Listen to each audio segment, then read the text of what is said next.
မြတ်တည်းအတွက်ကြောင့်ထာဝရဘုရားရဲ့နာမတော်ကိုကျွန်တော်ရှေးဥစွာချီးမွမ်းပါတယ်အပတ်စဉ်ဂျာတာပတိနေ့မှာကျွန်တော်တို့သင်ကြားနေကြဖြစ်တဲ့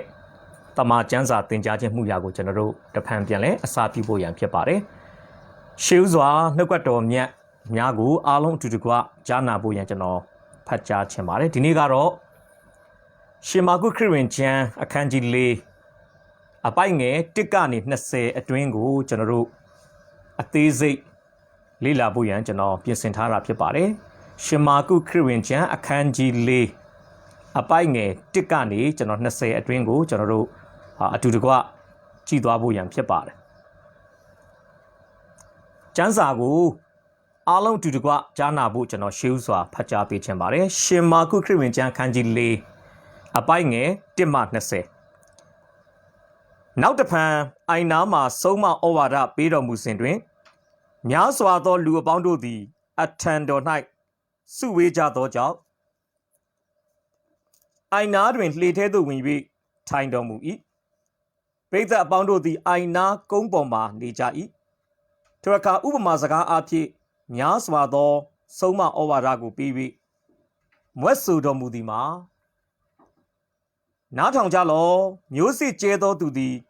မျိုးစေ့ကိုကျဲခြင်းကထွက်သွား၏အစေကိုကျဲသည်တွင်အချို့သောအစေတို့သည်လိုင်း၌ကျသဖြင့်မိုးကောင်းကင်ငှက်တို့သည်လာ၍ကောက်စားကြ၏အချို့သောအစေတို့သည်မြေနှဲ၍ကြောက်ပေါ်များသောအရပ်၌ကျသဖြင့်မြေတိမ်သောကြောင့်ချက်ချင်းအပင်ပေါက်တော်လဲနေထွက်သောအခါပူလောင်သည်ဖြစ်၍အမြင့်မဆွဲသောကြောင့်ညှိုးနွမ်းပျက်စီးခြင်းသို့ရောက်ကြ၏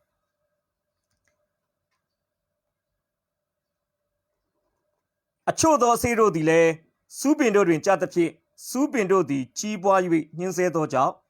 အသီးမသီးကြအချို့သောအစေတို့သည်ကောင်းသောမြေ၌ကျသဖြင့်အပင်ပေါက်၍ကြီးပွားလျက်အစ30အစ60အစ100ပွားများ၍အသီးသီးကြ၏ကြားစရာနားရှိသောသူမည်သည်ကားကြားပါစေဟုမိန့်တော်မူ၏စိတ်ကြွယ်ရာအရ၌ရှိတော်မူသောအခါတကြိတ်နှစ်ပါးသောသူတို့နှင့်အချံအယံတို့သည်ထိုဥပမာကိုမေးမြန်းကြလျင်ကိုရောကသင်တို့သည်ဘုရားသခင်နိုင်ငံတော်၏နည်းနည်းသောအရာတို့ကိုသိရသောအခွင့်ရှိကြ၏ပြင်၌ရှိသောသူတို့မူကားမြင်လက်ပင်အာယုံမပြုဘဲမြင်၍ကြားလက်ပင်အနက်ကိုနားမလည်ဘဲကြားသဖြင့်သူတို့အကျင့်မပြောင်းလဲအပြစ်မလွတ်ရသည့်တိုင်အောင်သူတို့အားဟောသမျှ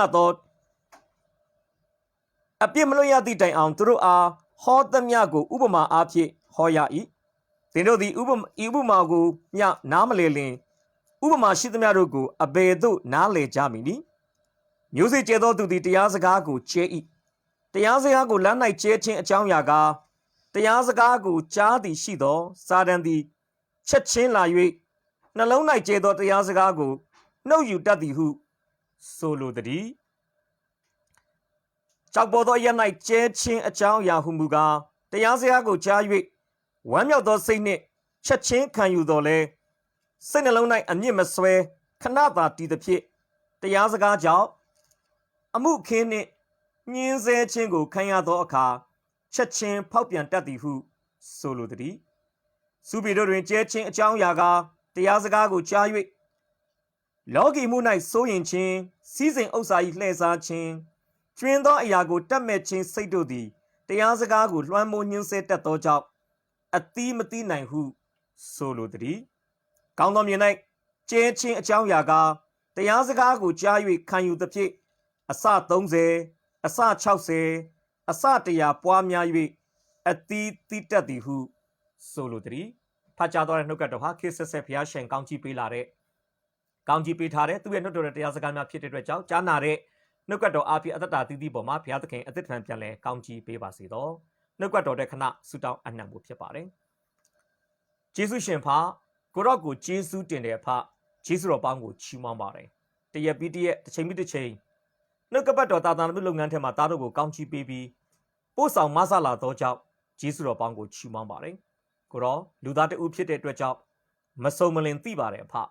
မစုံမလင်လဲကြားပြောဝေငှတတ်ပါတယ်သို့တော်လဲကြားနာတဲ့နှုတ်ကပတ်တော်ကောင်းချီးပေးပြီး ကြားနာတဲ့အသက်တာတည်တည်တို့ဟာယေရှုခရစ်၌စုံလင်သောအဖြစ်သို့ရောက်စေဖို့ရန်မာစပို့ဆောင်မဲ့သူဟာဘုရားရှင်သားလင်ဖြစ်တဲ့အတွက်ကြောင့်ဘုရားသခင်ရဲ့နာမတော်ကိုတို့ထပ်ဆင့်ပြီးချီးမွမ်းပါတယ်။နောက်ဆက်တက်တဲ့ယာမန်သမျှကိုယေရှုဖျား၏မြတ်သောနာမ၌စတာဖေရှားပြီးတကာလတို့ရဲ့နှုတ်ကပတ်တော်ကြားနာခြင်းအဖြစ်အတူတကွကိုတော့ကိုကိုးကွယ်မဲ့ဒီချိန်တိုင်းကိုလက်တော်၌ဆက်ကပ်တဲ့အခါမှာဘုရားသခင်ပြုတဲ့ယေရှုကြီးမားကြောင့်ဝန်ခံလက်ရှင်ရှုဖျား၏မြတ်သောနာမ၌ချီးမွမ်းတဲ့အချိန်တိုင်းကိုလက်တော်၌ဆက်ကပ်အနှံပါတယ်အဖထာဝရမြတ်သောဘုရားရှင်အာမင်ဘုရားသခင်ရဲ့ယေရှုတော်ကိုကျွန်တော်အထူးပဲချီးမွမ်းပါတယ်ကျွန်တော်တို့ရှင်မာကုခရစ်ဝင်ကျမ်းကို2021မှာကျွန်တော်တို့တပတ်မှာ2ကြိမ်တင်းလာနေ့မှာ1ကြိမ်ကြာသပတေးနေ့မှာ1ကြိမ်လေ့လာတာယခုဆိုရင်14ကြိမ်မြောက်ရှိသွားပြီဖြစ်ပါတယ်ဒီနေ့ကျွန်တော်ဝင်ငှားမဲ့နှုတ်ကပတ်တော်ဟာ2021ရှင်မာကုခရစ်ဝင်ကျမ်းကိုလေ့လာတဲ့နေရာမှာ14ခုမြောက်ခေါင်းစဉ်ဖြစ်ပါတယ်ခေါင်းစဉ်ကတော့ကျွန်တော်ဘယ်လိုပေးထားလဲဆိုရင်အစေခံကျွန်ပြောသောမျိုးစေ့ကျဲခြင်းဥပမာဆိုပြီးကျွန်တော်ခေါင်းစဉ်တက်ထားပါတယ်ဒုတိယအချိန်မြောက်ခေါင်းစဉ်ကိုထပ်ပြောပေးချင်ပါတယ်အစေခံကျွန်ပြောသောမျိုးစေ့ကျဲခြင်းဥပမာဒီနေ့အခြေပြုမဲ့ကျမ်းစာကတော့ခါတိုင်းထက်နည်းနည်းများပါတယ်ဘာလို့ကျွန်တော်အပိုက်ငယ်ပေါင်း20လောက်ကိုကျွန်တော်ဒီနေ့အတူတူကကျွန်တော်တို့ဆွေးနွေးဖို့ဖြစ်ပါတယ်เนาะမာကုခရစ်ဝင်ကျမ်းခန်းကြီး4အပိုက်ငယ်1မှသည်20အထိကျွန်တော်တို့အသေးစိတ်ကျွန်တော်တို့ကြည့်သွားဖို့ဖြစ်ပါတယ်အဲမာကု4 1ကနေ20ကိုကျွန်တော်နှစ်ပိုင်းထားပါတယ်အပိုင်း1မှာတော့ဥပမာစကားလို့ကျွန်တော်ဖော်ပြပြီးတော့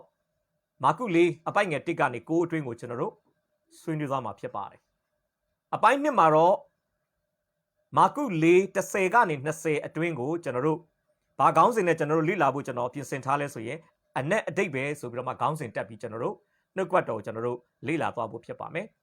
ကျွန်တော်ပြန်ပြောမယ်ခေါင်းစဉ်ကြီးကတော့အစေခံကျွန်ပြောသောမျိုးစေ့ကျဲခြင်းဥပမာမာကု4 1မှ20ဖြစ်ပါတယ်ဘေးခေါင်းစဉ်က2ခုရှိပါတယ်ပထမဘေးခေါင်းစဉ်ကတော့ဥပမာစကားမာကု4 1ကနေ9ဖြစ်ပြီးတော့ဒုတိယဘေးခေါင်းစဉ်ကတော့အနက်အတိတ်ပဲမာကု4 10မှ20ဆိုပြီးတော့မှကျွန်တော်တို့လေ့လာမှာဖြစ်ပါတယ်ဆိုတော့ကျွန်တော်မာကု4ကိုကျွန်တော်တို့ကြည်လာတဲ့အခါမှာကဲကျေးဇူးပြုပြီးကျမ်းပိုက်လေးတစ်ချက်လောက်ဖတ်စီချင်တယ်เนาะမာကု4အပိုက်ငယ်1မာကု4အပိုက်ငယ်1တစ်ချက်လောက်ကျွန်တော်ကြည့်ရအောင်เนาะနောက်တဖန်အိုင်နာမှဆုံးမဩဝါဒပေးတော်မူစဉ်တွင်များစွာသောလူအပေါင်းတို့သည်အထံတော်၌စုဝေးကြသောကြောင့်အိုင်တွင်လှဲထဲသို့ဝင်၍ထိုင်တော်မူ၏ပရိသတ်အပေါင်းတို့သည်အိုင်နာကုန်းပေါ်မှနေကြ၏ယေရှုတော်ချီးမွမ်းတယ်ဘာလို့လဲဆိုတော့အရှင်ရှုရဲ့အစီခံတဲ့အမှုတော်ကိုကျွန်တော်တို့လေ့လာကြည့်တဲ့အခါမှာခရစ်တော်ဘုရားဘယ်နားမှာရောက်ခရစ်တော်ရှိတဲ့နေရာတိုင်းမှာလူစုလူဝေးရှိပါတယ်ဘာလို့လူစုလူဝေးရှိလဲခရစ်တော်ရှိရင်လူတွေဘုရားမြတ်တာခံစားရတယ်ခရစ်တော်ရှိရင်လူတွေနှုတ်ကပတ်တော်ကိုကြားရတယ်ခရစ်တော်ရှိရင်လူတွေဘုရားသခင်ပြုတဲ့နမိတ်လက္ခဏာကနေတဆင့်ဘုရားတကူတော်ကိုမြင်တွေ့ရတယ်ခံစားရတယ်ဆိုလိုချင်တာပါလေခရစ်တော်ဒီကမ္ဘာမြေကြီးပေါ်မှာဟလာမေတော်မာရီဝမ်းကြာတိုက်ကနေမွေးဖွားလာတဲ့လူစားတိခံထားတဲ့ဒီအသွေးသားကိုခန္ဓာအဖြစ်ကမ္ဘာပေါ်မှာရှိနေတဲ့ဒီကာလတစ်လျှောက်ပေါ့နော်ကမ္ဘာပေါ်မှာရှိနေတဲ့ဟလာကာလတစ်လျှောက်မှာယေရှုခရစ်တော်ဘုရားဟာသူ့ရဲ့ရုပ်ခန္ဓာအဖြစ်ဘုရားရဲ့မြတ်တာတော်ဘုရားရဲ့တကူတော်ဘုရားရဲ့နှုတ်ကပတ်တော်ကိုသူနဲ့ထိတွေ့ဆက်ဆံတဲ့လူမှုအတိုင်းဝိုင်းကြားထဲမှာအမြဲတမ်းမျှဝေနေတာဖြစ်ပါတယ်ဒီနေ့ချက်တော်မိတ်ဆွေခရစ်တော်ဒီ3နှစ်နဲ့6လကမ္ဘာမြေကြီးပေါ်မှာရုပ်ခန္ဓာနဲ့အမှုတော်ဆောင်ခဲ့ပြီးပြီဖြစ်ပါတယ်ခရစ်တော်ဒီကာတိုင်းမှာအသေးခံတယ်မြုပ်နှံခြင်းကိုခံတယ်သုံးရက်မြောက်တဲ့နေ့မှာတေခြင်းကနေရှင်ပြန်ထမြောက်ပြီးကောင်းကင်တက်ကြွသွားတယ်သူထမြောက်တဲ့နေ့ကနေရေတွက်မယ်ဆိုရင်ရက်ပေါင်း90အကြာကောင်းကင်တက်ကြွတဲ့အချိန်ကနေရေတွက်မယ်ဆိုရင်10ရက်အကြာမှာဥပဇေဆရာလို့ခေါ်တဲ့တန်ရှင်သောဝိညာဉ်တော်ကိုကမ္ဘာမြေကြီးပေါ်မှာကျမတို့မိဘမဲ့မဖြစ်စေဖို့ယေရှုခရစ်တော်ဘုရားကဆေလွတ်ပေးတာဖြစ်ပါတယ်တန်ရှင်သောဝိညာဉ်တော်ကမ္ဘာမြေကြီးပေါ်ကိုဆင်းသက်လာတဲ့တမန်တော်ဝိတ္ထုခန်းကြီး2ပေါ့နော်အဲ့ဒီချိန်ကနေစပြီးတော့မှကျွန်တော်တို့အသင်းတော်ကာလကမ္ဘာမြေကြီးပေါ်မှာအစပြုတာဖြစ်ပါတယ်ကျမ်းစာပြောပါတယ် ခရစ်တော်သည်အသင်းတော်ရဲ့ဦးခေါင်းဟာလေလုယာအသင်းတော်သည်ခရစ်တော်ရဲ့ကိုယ်ခန္ဓာဖြစ်ပါတယ်ဒီသဘောတရားကိုကျွန်တော်အေဖက်ဩဝါဒစာနဲ့ကောလောသဲဩဝါဒစာမှာတမန်တော်ရှင်ပေါလုကရေးသားထားတယ်ကောလောသဲမှာတော့ခရစ်တော်ကအသင်းတော်ရဲ့ဦးခေါင်းအနေနဲ့တမန်တော်ရှင်ပေါလုကရေးသားဖော်ပြတယ်လို့အေဖက်ဩဝါဒစာမှာကျတော့အသင်းတော်ကိုခရစ်တော်ရဲ့ကိုယ်ခန္ဓာအနေနဲ့တမန်တော်ရှင်ပေါလုကဖော်ပြတာဖြစ်ပါတယ်ဆိုတော့ဒီနေ့21ရာစုမှာတော့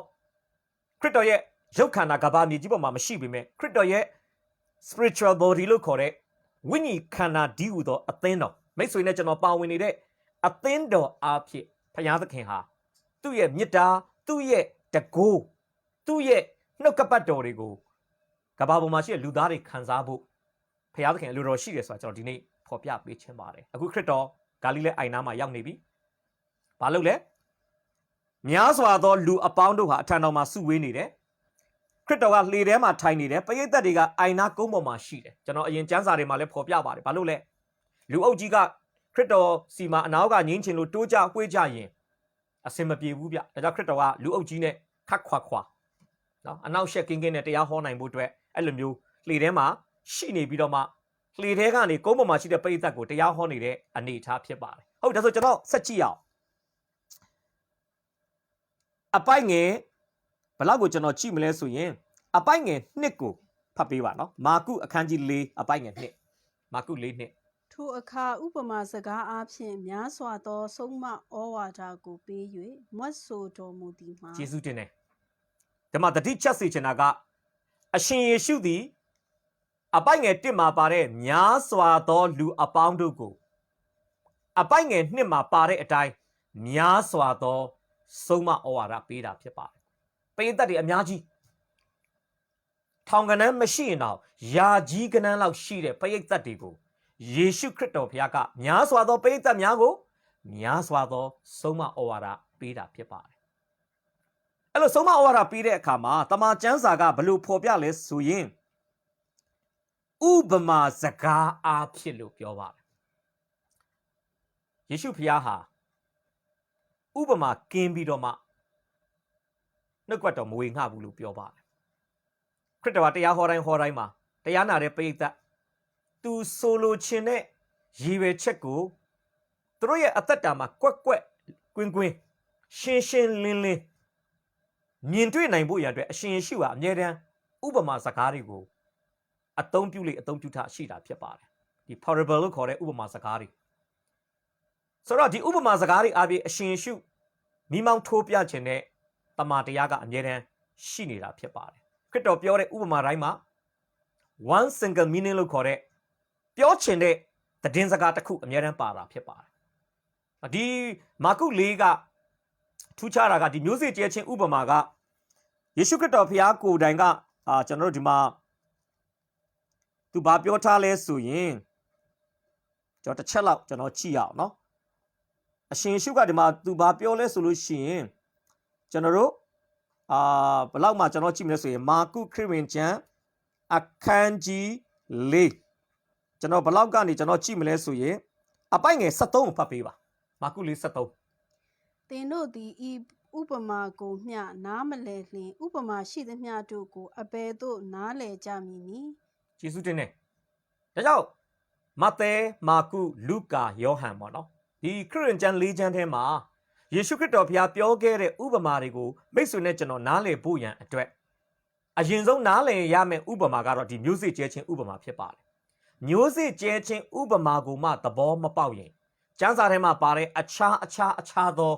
ဥပမာတွေကိုသဘောပေါက်ဖို့ဆိုတာဘယ်လိုနည်းနဲ့မှမဖြစ်နိုင်တမဲ့ဆိုရင်တော့ခရစ်တော်ပြောသမျှဥပမာတွေအားလုံးရဲ့ဝင်ပေါက်ပဲပြောမလားဥပမာတွေအားလုံးရဲ့တက္ကမကြီးပဲပြောမလားဥပမာတွေအားလုံးရဲ့ကနဦးအစပြုရာမူလဘူတနေရာဟာမျိုးစေ့ကျဲခြင်းဥပမာပဲဖြစ်ပါတယ်မျိုးစေ့ကျဲခြင်းဥပမာကိုနားမလည်ရင်တခြားဥပမာတွေနားလည်ဖို့အတွက်တခြားဥပမာတွေကိုကျွန်တော်တို့ခြေရာခံဖို့အတွက်မဖြစ်နိုင်ဘူးမျက်ခြေပြတ်သွားမှာဖြစ်တယ်မျိုးစေ့ကျဲခြင်းဥပမာကိုနားလည်ရင်တခြားဥပမာတွေကိုနားလည်ဖို့အတွက်ကျွန်တော်တို့အလားလာကောင်းကိုကျွန်တော်ပိုင်ဆိုင်နေဆိုတော့ကျွန်တော်ဒီနေ့ဖော်ပြပေးခြင်းပါတယ်ဒါကြောင့်အရှင်ရှုသည်မာကု၄ပိုက်ငယ်1မှာပါတဲ့များစွာသောလူအပေါင်းတို့ကိုမာကု၄အပိုက်ငယ်2မှာပါတဲ့အတိုင်းဘာလို့လဲများစွာသောဆုံးမဩဝါဒပေးတာဖြစ်ပါတယ်ဒါဆိုရင်သူ့ရဲ့ဥပမာစကားထဲမှာပါဝင်သောအရာများကို ကျွန်တော်တို့ကြည့်ဖို့ဖြစ်ပါတယ်ကဲမာကုအခန်းကြီး4အပိုက်ငယ်3ကိုတစ်ချက်လောက်ကြည့်အောင် နားထောင်ကြလော့မျိုးစေ့ကျဲသောသူသည်မျိုးစေ့ကိုကျဲခြင်းငှာထွက်သွား၏ ဟုတ်ပြီဒါကြောင့်ကျွန်တော်ဒီမှာနံပါတ်1ဥပမာစကားဆိုတဲ့အောက်မှာကျွန်တော်ဘာအချက်လေး4ချက်လောက်ကျွန်တော်ဖော်ပြမယ်ပထမတစ်ချက်ကကျဲသောသူကျမ်းစာကတော့မျိုးစေ့ကျဲသောသူဟာဘယ်သူဘယ်ဝါလဲဆိုတာကိုတိတိကျကျမဖော်ပြထားပါကောင်းငင်တမန်လားတစုံတစ်ယောက်သောလူသားလားသားတော်ယေရှုခရစ်တော်ကိုယ်တိုင်လားကျမ်းစာကအတိအကျမဖော်ပြပါကျမ်းစာကတော့မျိုးစေ့ကျဲသောသူလို့ပဲဖော်ပြတယ်ဒါကြောင့်ကျွန်တော်တို့ကကျမ်းစာကတိုးတိုးတိတ်တိတ်နေတဲ့အတွက်ကြောင့်ကျွန်တော်တို့လည်းဒီနေရာမှာရိုးရိုးလေးပဲเนาะမျိုးစေ့ကျဲသောသူညီမျှချင်းဘယ်သူဘယ်ဝါဖြစ်ပါတယ်လို့အတိအကျမဖော်ပြဘဲနဲ့ကျဲသောသူကျွန်တော်မသိနိုင်ဘူးကျွန်တော်ရဲ့မှတ်စုမှာတော့ကျွန်တော် question mark လေးပေးထားတယ်ကျဲသောသူဘယ်သူဘယ်ဝါလို့ကျမ်းစာကအတိအကျမပြောဘူးဒါပေမဲ့တိကျတာတစ်ခုကတော့တစုံတစ်ယောက်သောသူသည်အရှင်ရှုပြောတဲ့ဥပမာထဲမှာမျိုးစေ့ကိုကျဲခဲ့တာဖြစ်ပါတယ်ကဲအဲ့ဒါကတော့ကျွန်တော်တို့ကျဲသောသူဟလာကျွန်တော်အတိအကျတော့မတွေ့ရဘူးကဲကျဲသောအရာ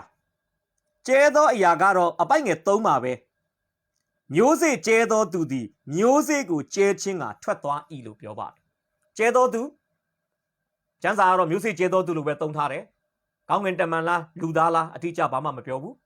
ကျဲသောအရာကတော့သိချတယ်မျိုးစေ့เนาะမျိုးစေ့လို့ပြောပေမဲ့စပားစေ့လားသစ်စေ့လားနှမ်းစေ့လားဒါတွေဘာမှမပြောဘူးမျိုးစေ့ကျဲသောသူဟာမျိုးစေ့ကိုကျဲတယ်ကဲကျဲသောသူမျိုးစေ့ကျဲတဲ့သူကျဲသောအရာမျိုးစေ့ကဲကျဲသောနေရာကိုကျွန်တော်ကြည့်တဲ့အခါမှာနေရာ၄ခုတွေ့ရတယ်ယေဘုယျအားဖြင့်เนาะပထမတွေ့ရတဲ့နေရာကအပိုက်ငယ်၄မှာပါတဲ့နေရာဖြစ်ပါတယ်တစ်ချက်လောက်ကြည့်ရအောင်အပိုက်ငယ်၄မှာအစေကိုကျဲသည်တွင်အချို့သောအစေတို့သည်လမ်း၌ကျသဖြင့်မိုးကောင်းကင်ငှက်တို့သည်လာ၍ကောက်စားကြဟုတ်ပြီကျွန်တော်အသေးစိတ်အဲ့မှာမပြောသေးဘူးအပိုက်ငယ်ကျွန်တော်တို့၄ကိုကြည့်တဲ့အခါမှာကျဲတဲ့နေရာပထမကျဲသောနေရာသည်လမ်း၌ဖြစ်ပါတယ်မျိုးစေ့ကျဲသောသူကမျိုးစေ့ကိုလိုက်ကျဲတယ်ပထမသူမျိုးစေ့ကျဲလိုက်တဲ့နေရာဟာတမန်ကျမ်းစာရဲ့ဖော်ပြချက်အရမာကု4အရလမ်းပေါ်မှာသူမျိုးစေ့ကျဲတာဖြစ်ပါတယ်เนาะပထမမျိုးစေ့များသည်လမ်းပေါ်မှာကျတယ်အပိုက်ငယ်9ဆက်ဖတ်ပေးပါအချို့သောအစေတို့သည်မြေနှဲ၍ကြောက်ပေါ်များသောအရက်၌ကျသဖြင့်မြေသောကြောင့်ဒုတိယမျိုးစေ့ကျဲသောနေရာသည်မြေနှဲပြီးတော့ကြောက်ပေါ်တဲ့နေရာကြောက်ပေါ်တဲ့အရက်မှာမျိုးစေ့တွေကျတယ်ပထမမျိုးစေ့ကလမ်းပေါ်မှာကျတယ်လမ်းပေါ်မှာမျိုးစေ့ကျဲတယ်ဒုတိယမျိုးစေ့ကျဲသောနေရာသည်မြင်နေပြီးကြောက်ပေါ်တဲ့အရက်ဒေသမှာမျိုးစေ့ကျဲသောသူကနောက်ထပ်မျိုးစေ့ကိုကျဲတယ်အပိုင်ငယ်9အချို့သောအစေတို့သည်စူးပင်တို့တွင်ကျသဖြင့်စူးပင်တို့သည်ကြီးပွား၍ဟင်းဆဲသောကြောင့်အတိမတိကြဟုတ်ပြီပထမမျိုးစေ့ကျတဲ့နေရာဟာလမ်းဒုတိယမျိုးစေ့ကျတဲ့နေရာဟာကြောက်ပေါ်တဲ့အရက်ဒေသတတိယမျိုးစေ့ကျတဲ့နေရာဟာစူးပင်တို့တွင်တနည်းပြောမလို့ဆိုရင်စူးပင်တို့အထဲမှာစူးပင်တွေအထဲမှာမျိုးစေ့ကျသွားတာဖြစ်ပါတယ်ကဲအပိုင်ငယ်8စတုထမြောက်မျိုးစေ့ကျသောနေရာအချို့သောအစေတို့သည်ကောင်းသောမြေ၌ကျသဖြင့်အပင်ပေါက်၍ကြီးပွားလျက်အစ30အစ60အစ100ပွားများ၍အသီးသီးကြ၏စတုထနဲ့နောက်ဆုံးမျိုးစေ့အကျဲခံရတဲ့နေရာဟာကောင်းသောမြေဖြစ်ပါတယ်ဒါဆိုကျွန်တော်ပြန်ပြောမယ်မျိုးစေ့ကိုမျိုးစေ့ကျဲသောသူကကျဲပါတယ်မျိုးစေ့ကျဲသောသူကျဲသောအရာသည်မျိုးစေ့ဖြစ်ပါတယ်မျိုးစေ့ကျဲသောသူကျဲသောနေရာက၄နေရာရှိပါတယ်လမ်းပေါ်မှာကျဲတယ်ကြောက်ပေါ်တဲ့မြေတိမ်ပြီးကြောက်ပေါ်မြေနေပြီးကြောက်ပေါ်တဲ့နေရာမှာကျဲတယ်စူးပင်တွေအထဲမှာစူးပင်တွေရှိတဲ့နေရာမှာကျဲတယ်စတုထနဲ့နောက်ဆုံးကတော့ကောင်းသောမြေပေါ်မှာသူမျိုးစေ့ကျဲတာဖြစ်ပါတယ်ဟုတ်ပြီဒါဆိုရင်ဒီလိုမျိုးကွဲပြားခြားနားတဲ့နေရာ၄ခုမှာမျိုးစေ့ကျဲခြင်းအဖြစ်ရလာတဲ့ရလတ်ပေါ့ဒီကွဲပြားခြားနားတဲ့နေရာဒေသ၄ခုမှာမျိုးစေ့ကျဲသောသူကျဲလိုက်တဲ့မျိုးစေ့တွေကျသွားခြင်းအဖြစ်ဘာတံပြန်သက်ရောက်မှုတွေရှိလာတယ်ဘာအဲ့ဒီမျိုးစေ့ကျသွားတဲ့နေရာ၄ခုကဘလို့တုတ်ပြန်မှုတွေဖော်ပြလဲဆိုတာကျမ်းစာမှာကျွန်တော်တို့ဆက်ပြီးကျွန်တော်ကြည့်ဖို့ဖြစ်ပါတယ်အပိုက်ငယ်၄မှာတော့စောစောဖတ်ပြီးသွားတော့မဖတ်ပါနဲ့တော့ကျွန်တော်ပဲရှင်းပြလိုက်တော့မယ်အပိုက်ငယ်၄မှာတော့ လမ်းပေါ်မှာကျဲသွားတဲ့မျိုးစေ့တွေကိုတဲ့မိုးကောင်းကင်ငှက်ကလာပြီးတော့ဘာပြောလဲကောက်စားတယ်လို့အပိုက်ငယ်၄မှာတွေ့ရမှာဖြစ်ပါတယ်မိုးကောင်းကင်ငှက်တို့သည်လမ်းပေါ်မှာမျိုးစေ့ကြမှာတော့ငှက်တွေအတွက်တော့ပျော်ပွဲရွှင်ပွဲပေါ့ငှက်တွေကအဲ့မျိုးစေ့ကိုကောက်စားလိုက်တယ်မျိုးစေ့လေးခမညာနော်မျိုးစေ့ပြက်ပြီးတော့မှမြေကြီးပေါ်မှာအမြင့်တွယ်ဖို့အခွင့်အရေးတောင်မရလိုက်ရှာဘူးမျိုးစေ့ကိုချက်ချင်းပဲမျိုးစေ့ကျဲတွေကကျဲတယ်မျိုးစေ့ကလမ်းပေါ်မှာကြာကြာတောင်နေခွင့်မရလိုက်ဘူးငှက်တွေကကောက်စားသွားတယ်အဲ့ဒါတွေ့ရတယ်နောက်တစ်ခုညင်နေပြီးကြောက်ပေါ်တဲ့အရက်မှာမျိုးစေ့ကျဲတဲ့အခါမှာအပိုက်ငယ်6ရသူကဘာတွေ့ရလဲဆိုရင်အပိုက်ငယ်9ကနေကျွန်တော်စပြောမယ်ဆိုရင်မြေတိမ်တဲ့အတွက်ကြောက်ပေါ်မှာမြေလေးကနည်းနည်းလေးပပလေးရှိတယ်မျိုးစေ့ကဘာဖြစ်လဲဆိုတော့မြေတိမ်တဲ့အတွက်လော်လကူကူပဲချက်ချင်းအပင်ပေါက်တယ်နော်ကျွန်တော်ထင်တယ်1ရက်2ရက်လောက်အတွင်းမှာသူအပင်ပေါက်ပါလိမ့်မယ်မြေလဲတိမ်တိမ်လေးဆိုတော့အမြစ်ကလည်းထူးထူးကဲကဲဟလာနက်နက်ရှိုင်းရှိုင်းထိုးဆွစရာမလိုတော့ဘူးမျိုးစေ့လေးကမြေကြီးပေါ်မှာကျနော်မြေကြီးနဲ့ထိတွေ့ပြီးတော့မှမျိုးစေ့ရဲ့ဘာသာဘာဝနော်မျိုးစေ့ရဲ့အခွန်တွေဘာတွေပျက်စီးပြီးတော့မှအမြင့်လေးတွေထွက်လာပြီးတော့မှမြေကြီးလဲတိမ်တော့ तू ကထူးထူးခြားခြားမျိုးစေ့လေးကရုံးကန်လှုပ်ရှားစရာမလိုဘဲနဲ့လွယ်လွယ်ကူကူပဲတိမ်နေတဲ့မြေကြီးမှာ तू ကအမြင့်ထွက်လာပြီးတော့မှအမြင့်တွယ်ကပ်ဖို့ तू စူးစမ်းပါလိမ့်မယ်ဒါပေမဲ့ဝမ်းနည်းစရာကောင်းတာကအမြင့်တောင်မှတိမ်နဲ့မြေမှာဆွဲကပ်ဖို့အချိန်မရလိုက်ဘူးဗျနေထွက်သောအခါပူလောင်သည်ဖြစ်၍တဲ့အမြင့်မဆွဲသောကြောင့်ညှိုးနွမ်းပျက်စီးခြင်းတို့ရောက်တယ်မြေကြီးပေါ်မှာကြားတယ် तू ကစပြောသလိုပေါ့နော်အပင်တော့ပေါက်လာတယ်ဒါအပင်တပင်ရှင်သန်ဖို့ကအမြင့်ကအရေးကြီးတာအပင်တပင်ရေရှည်ရှင်သန်ဖို့ကအမြင့်ဒီမြေကြီးမှာဟလာအခြေကုပ်ယူရမယ်ဆွဲကပ်နေရမယ်ပြီးတော့မှမြေကြီးကနေတဆင့်တစ်ပင်တပင်ကြီးထွားဖို့လိုအပ်နေတဲ့ရေဓာတ်မှအစအာဟာရဓာတ်တွေကို तू စုပ်ယူရမယ်အဲ့ဒီရန်အားဖြင့်အပင်လေးကဖွင့်တန်လာပြီးတော့မှဟလာ तू ကလိုအပ်တဲ့အစာအာဟာရကို तू အရွက်ကနေတဆင့် तू စုပ်ယူမယ်စသည်ဖြစ်ပေါ့ဒါပေမဲ့သူခင်ဗျာဒီအခွင့်အရေးတောင်မရလိုက်ဘူးမြေတိမ်နဲ့မြေပေါ်မှာကြားတယ်ချက်ချင်းအပင်ပေါက်တယ်အမြင့်ကလေးလည်းထွက်ပါလိမ့်မယ်ဒါပေမဲ့အမြင့်ကမြေကြီးထဲမှာခြေကုပ်ယူဖို့အချိန်မရသေးခင်မှာနေအပူရှိန်ပြင်းထန်လွန်းအားကြီးတဲ့အတွက်အပင်ပေါက်လေးအမြင့်မဆွဲသေးတဲ့အပင်ပေါက်လေးသည်ညှိုးနွမ်းပျက်စီးသွားတယ်လို့တမန်ကျမ်းစာကပြောပါတယ်ဒါကတော့ညင်နေပြီးကြောက်ပေါ်တဲ့အရက်မှာကြားတဲ့မျိုးစေ့ရဲ့နိဂုံးချုပ်လေးကိုကျမ်းစာကဖော်ပြတာဖြစ်တယ်အပိုက်ငယ်9စူတော်ထဲမှာကြားတဲ့မျိုးစေ့စူတော်ထဲမှာကြားတဲ့မျိုးစေ့ကတော့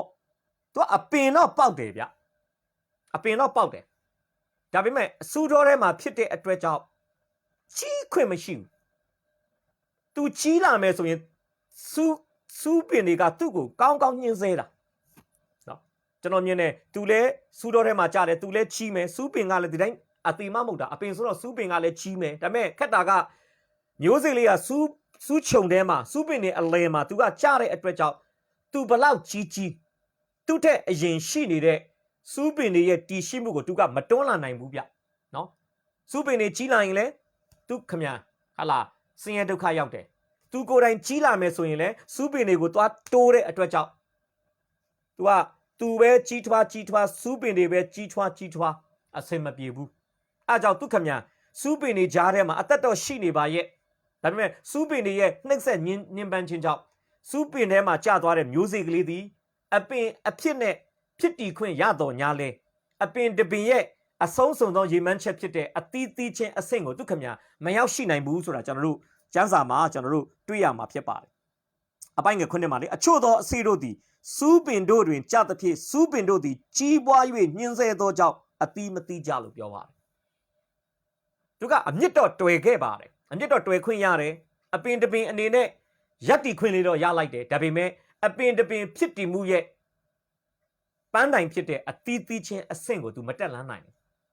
ကျွန်တော်ထင်တယ်စူးတော်ထဲမှာရှူနာရှိုက်ကုန်းပုံစံလေးနဲ့အသက်ရှင်ယုံတမယ်ပဲရှင်ပြီးဘာမှဟာလာ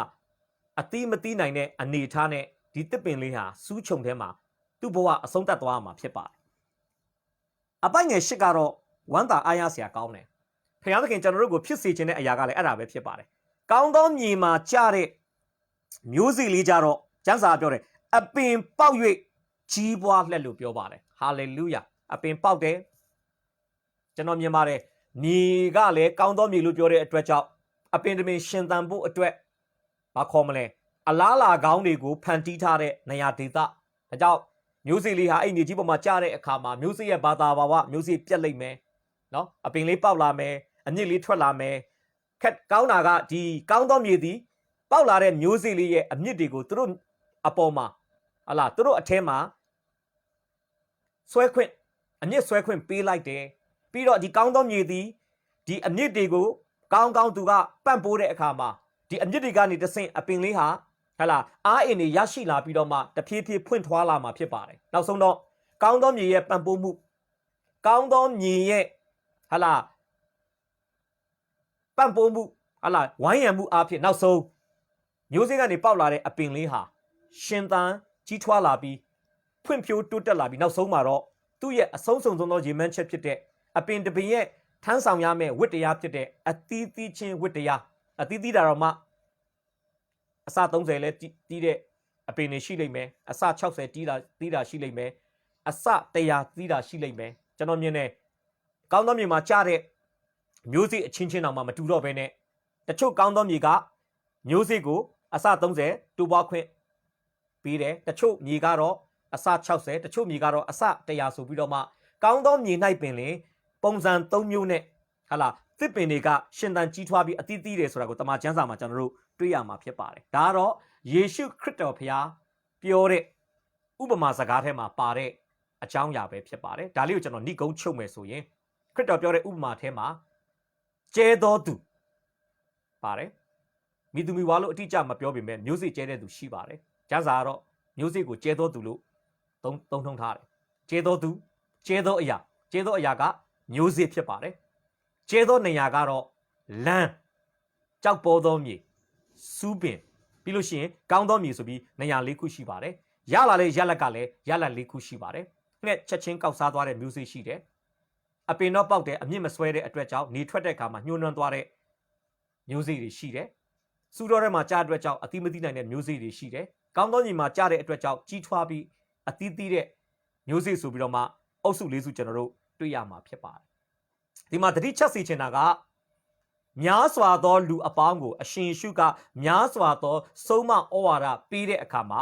သုံးဆွဲထားတဲ့ဥပမာဖြစ်ပါတယ်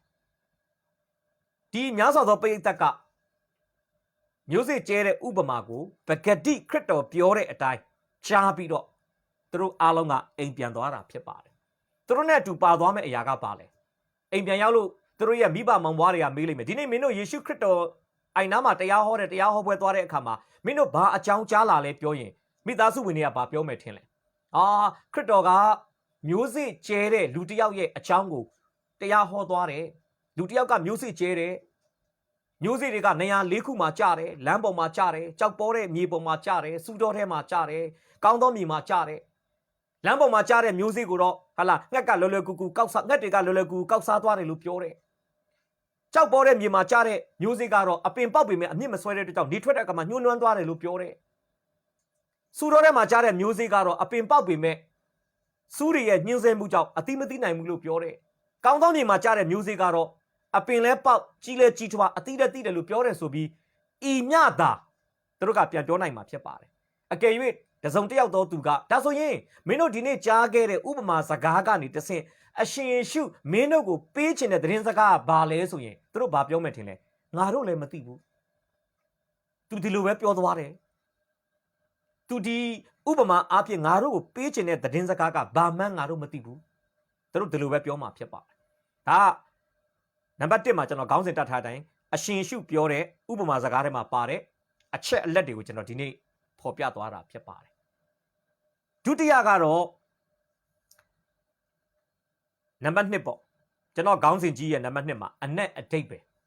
အဲ့ဒါကျွန်တော်တို့အသေးစိတ်ဆွေးနွေးရမယ့်အရာဖြစ်ပါတယ်မာကု4 10ကနေ20ဒီ10ဘိုက်အတွင်းမှာ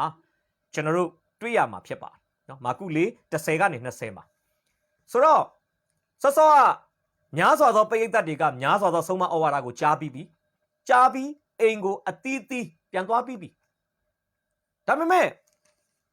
အပိုက်ငယ်30ရောက်လာတဲ့အခါမှာကျန်းစာကဘာပြောဆိုရင်တစ်ချက်လောက်ဖတ်ပေးဗလားအပိုက်ငယ်30နော်မင်း30 17ဖတ်ပေးပါ စိတ်ကြွယ်ရာအရန်၌ရှိတော်မူသောအခါတစ်ကြိမ်နှစ်ပါးသောသူတို့နှင့်အချံအယံတော်တို့သည်ထိုဥပမာကိုမေးမြန်းကြလျင်ကိုရောကသင်တို့သည်ဖျားသခင်နိုင်ငံတော်ဤနည်းနည်းသောအရာကိုသိရသောအခွင့်ရှိကြ၏ ဟုတ်ပြီဒီမှာဘာတွေ့ရလဲစိတ်ကြွယ်ရာအရာဆိုတာကဘယ်လိုခေါ်မလဲလူတွေတယုံယုံနဲ့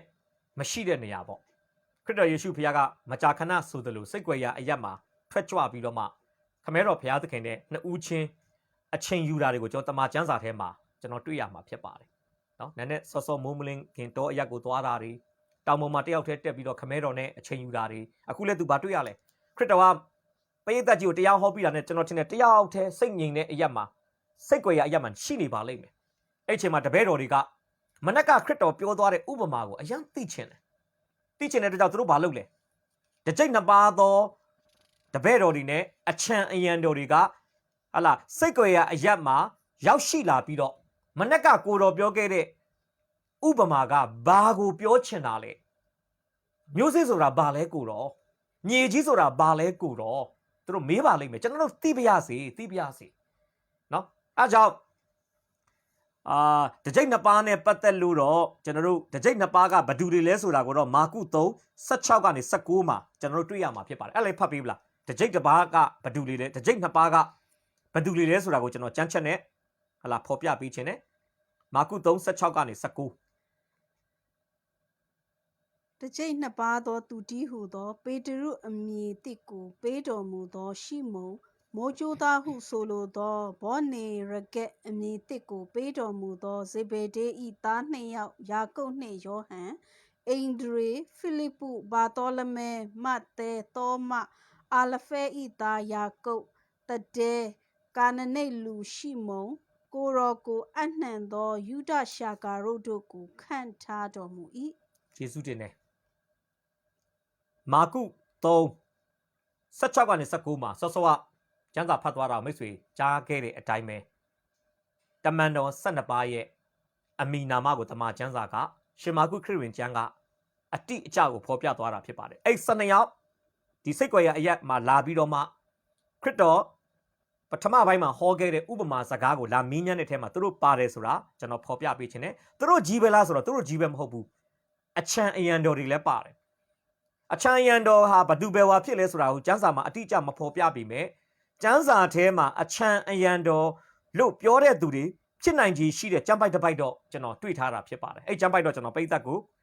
သိစေခြင်းနဲ့ကြားစေခြင်းနဲ့မြင်စေခြင်းနဲ့အဲ့ကျမ်းပိုက်ကတော့ရှင်လုကာခရစ်ဝင်ကျမ်းခန်းကြီး8အပိုက်ငယ်1ဖြစ်ပါတယ်လုကာ8အပိုက်ငယ်1တစ်ကြိမ်နှစ်ပါးသောတပည့်တော်တို့သည်နောက်တော်သို့လိုက်ကြ၏နတ်ဆိုးဘေးအနာရောဂါဘေးနှင့်ကင်းလွတ်စေတော်မူသောမိန်းမအချို့သည်လည်းလိုက်ကြ၏ထိုမိန်းမတို့တွင်နတ်ဆိုး9ယောက်ထွက်သောမာဂဒလဟုခေါ်ဝေါ်သောမာရိ